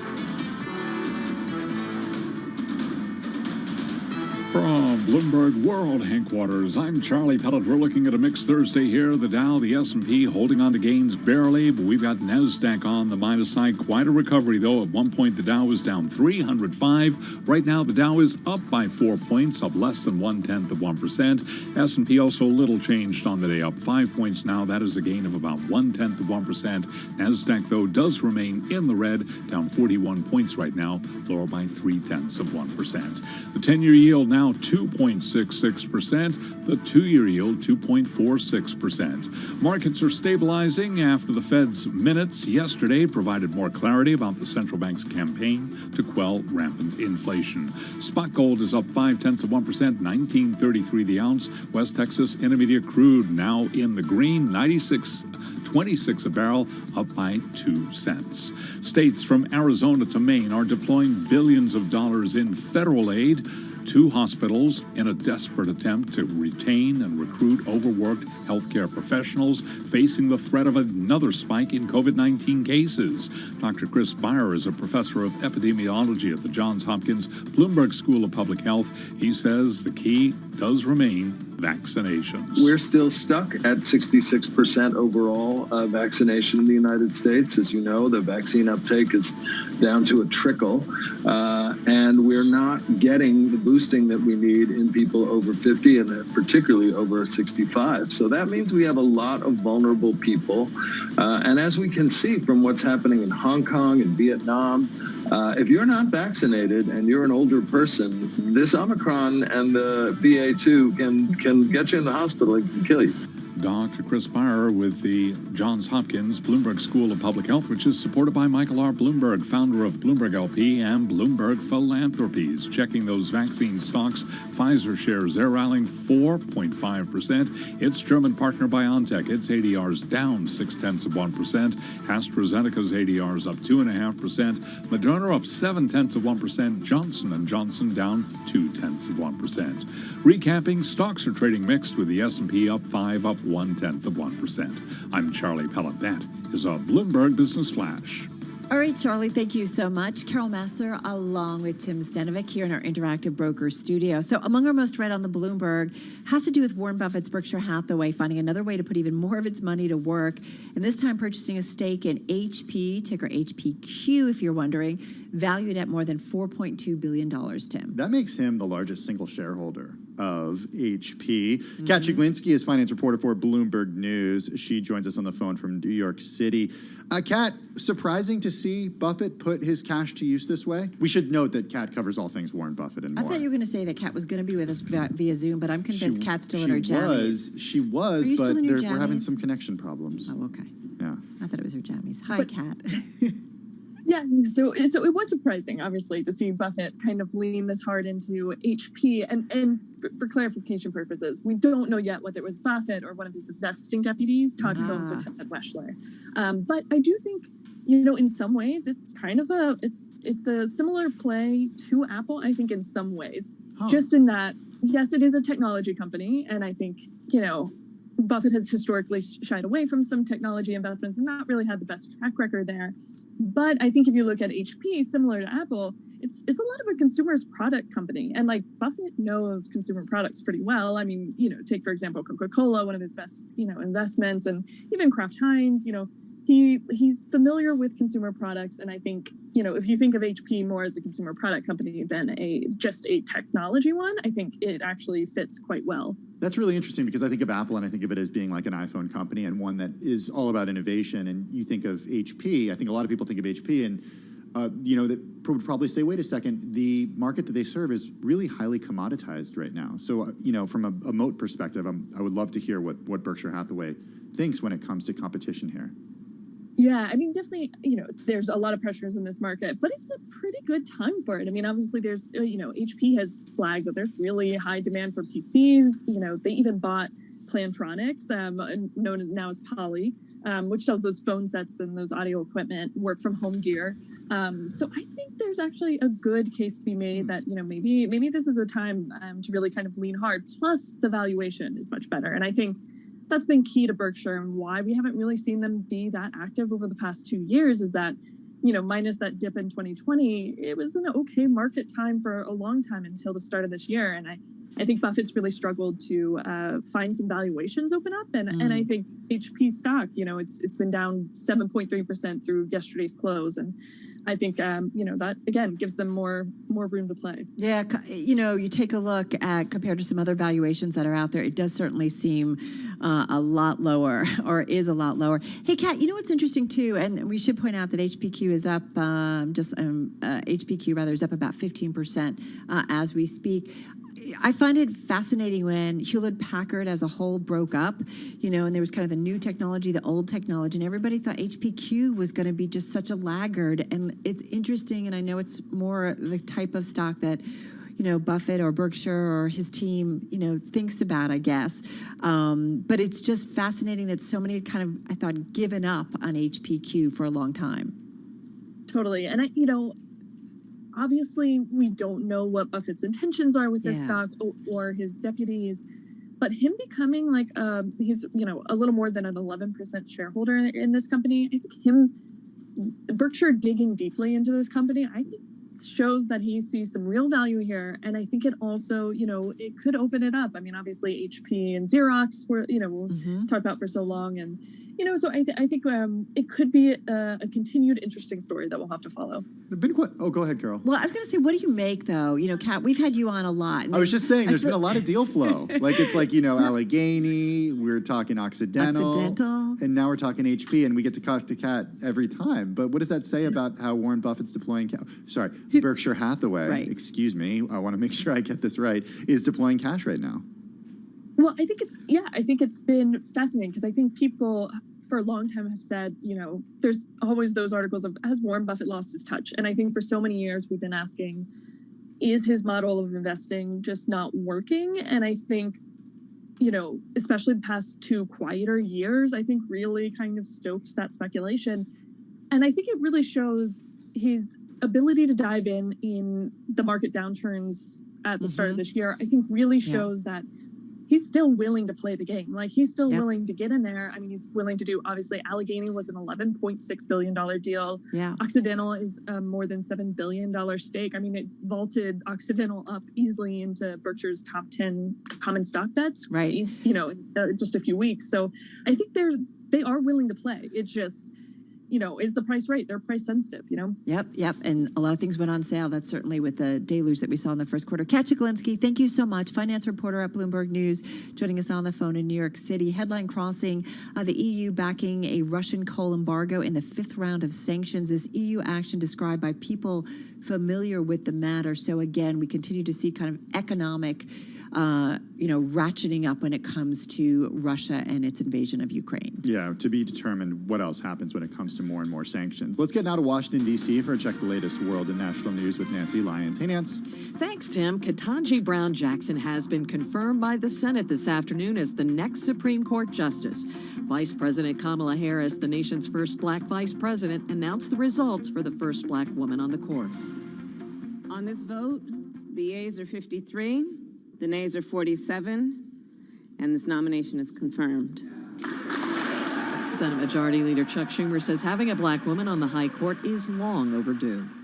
New York's Attorney General has asked a court to hold former President Trump in contempt and fine him $10,000 a day for failing to comply with a subpoena for documents in the ongoing civil investigation into his business practices.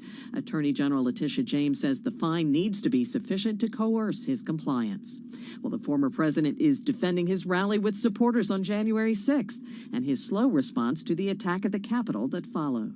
In an expansive interview with the Washington Post, the former president says he hated seeing the deadly riot, but it was House Speaker Nancy Pelosi and D.C. Mayor Muriel Bowser's responsibility to take care of it. Pelosi's office has said Trump had a duty to act. The House January 6th committee has said it took the former president 187 minutes to make a statement to stop the violence. Trump also says he would have joined his supporters in a minute, but he says the Secret Service told him he couldn't go. In Washington, I'm Nathan Hager, Bloomberg Radio. At the Masters, Cameron Smith and Sungjae Im share the lead at 3 under. Tiger Woods is even and tied for 23rd. Stay tuned to Bloomberg for hourly golf updates and a special wrap-up of the day's action tonight at 11 Eastern here on Bloomberg Radio. Global news 24 hours a day on air and on Bloomberg Quick Take, powered by more than 2,700 journalists and analysts in more than 120 countries. Thank you so much for that update, Nancy Lyons, Tim Stenevec, and Carol Masser live in the Bloomberg Interactive Broker Studio in New York. It's been, Carol, a little more than 40 minutes thus far, and we haven't had much of a mention of Elon Musk thus far in today's show. So kind of a difference from earlier this week when we were talking about his giant stake in Twitter. Right. And then him taking a board seat on Tuesday. All right, well, the long wait is over. Okay, we're back. Elon Musk is already having a little fun joking about Twitter's next board meeting, putting out a tweet, the billionaire embracing one of his memeiest moments today, sharing someone's post quipping about the time he puffed on a blunt containing tobacco and marijuana on a Joe Rogan podcast. Do you remember this a few years ago? I remember this. Everybody was kind of like, Yeah, I wonder if that was the Joe Rogan podcast that had the most views. Remember, his podcast is one you can actually watch, too. So it's not just audio, it's video, too. And if you're on YouTube, you can watch this, so check it out. It's a familiar image to, I think, a lot of people who've spent too much time on the internet like myself, but it does show Elon Musk, like you said, Carol, puffing on that blunt containing tobacco and marijuana on Joe Rogan's podcast. But remember when this happened back in 2018? Not everyone was happy about this. The SEC was investigating Musk's live tweeted attempt to take Tesla private at $420 a share. The price was a marijuana joke to impress Musk's then-girlfriend, the SEC later said, when charging him with securities fraud. I mean, it's just fascinating, and it does seem like we've talked about this a lot, certainly in the newsroom, this just whole idea of Elon Musk in terms of somebody who runs a company, publicly held, massive company, ability to, or seemingly ability to go out on social media and say things that do have implications for the stock. We definitely see the stock move. It's just kind of wild to see it play out. Wealthiest guy in the time. world, according to the Bloomberg Billionaires Index, right? That tweet, by the way, Twitter's next board meeting is going to be lit. That's what he said. Hey, before we go, I wanted to just draw our attention to LA's plan to electrify its fleet of more than 10,000 vehicles. It's part of an effort to become one of the first U.S. cities to rely on carbon-free energy by 2035. That's 13 years away. Yeah, I know. That's a decade, more than a decade is. away. All right, we'll see if that gets ramped up. You're listening to Bloomberg Business Week, and this is Bloomberg.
updates, headlines, and breaking news 24 hours a day at Bloomberg.com, the Bloomberg Business app, and at Bloomberg Quick Take. This is a Bloomberg Business Flash.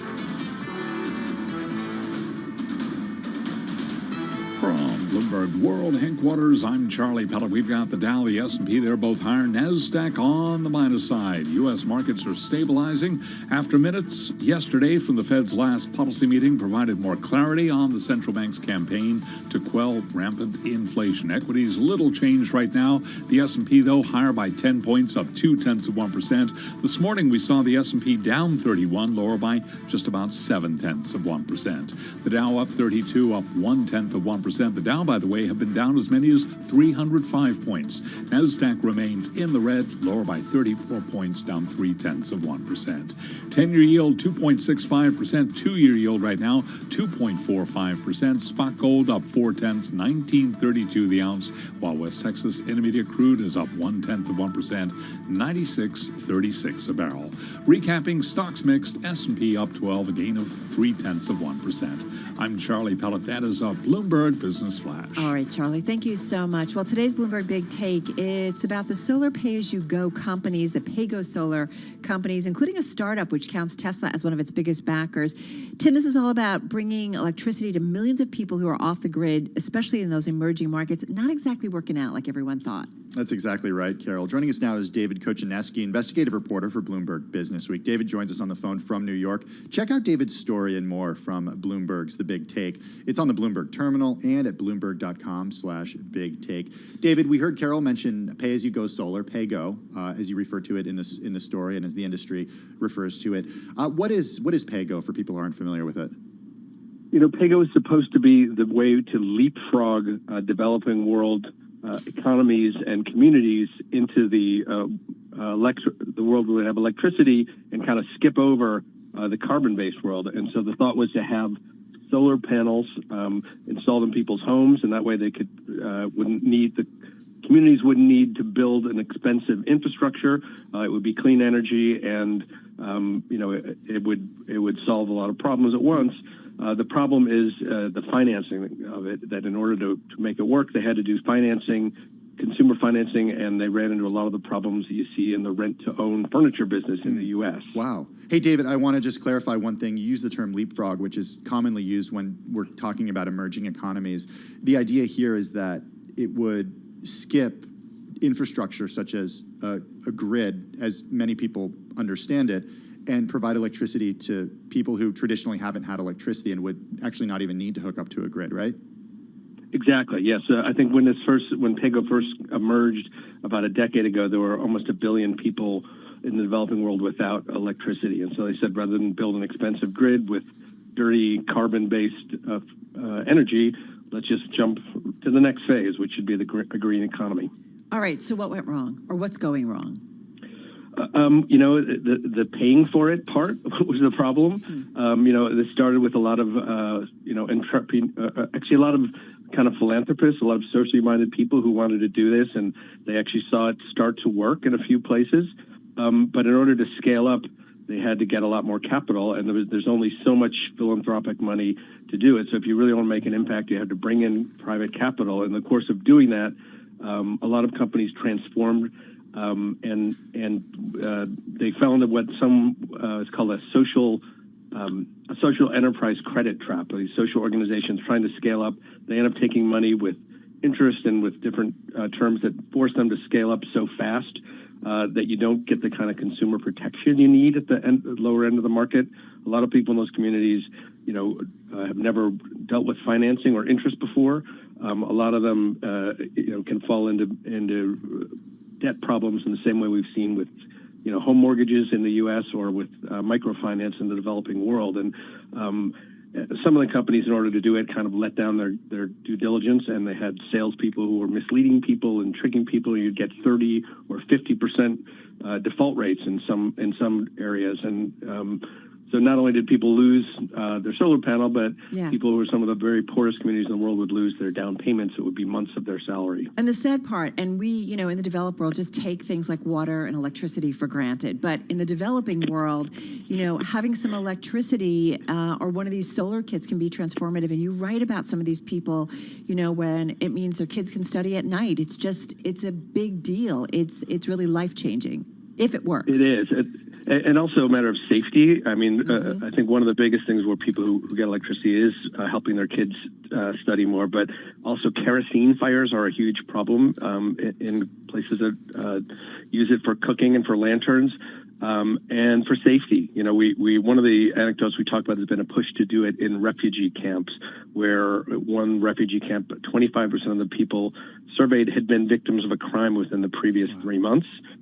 So to have no lights, to have no, no way to protect yourself, that makes it more dangerous. And so, it's an important thing, but there's a lot of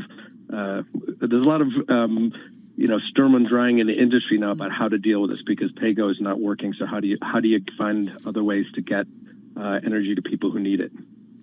How does Zola Electric come in? This is a company that is backed by Tesla, and it's one of those pay-go companies you write about.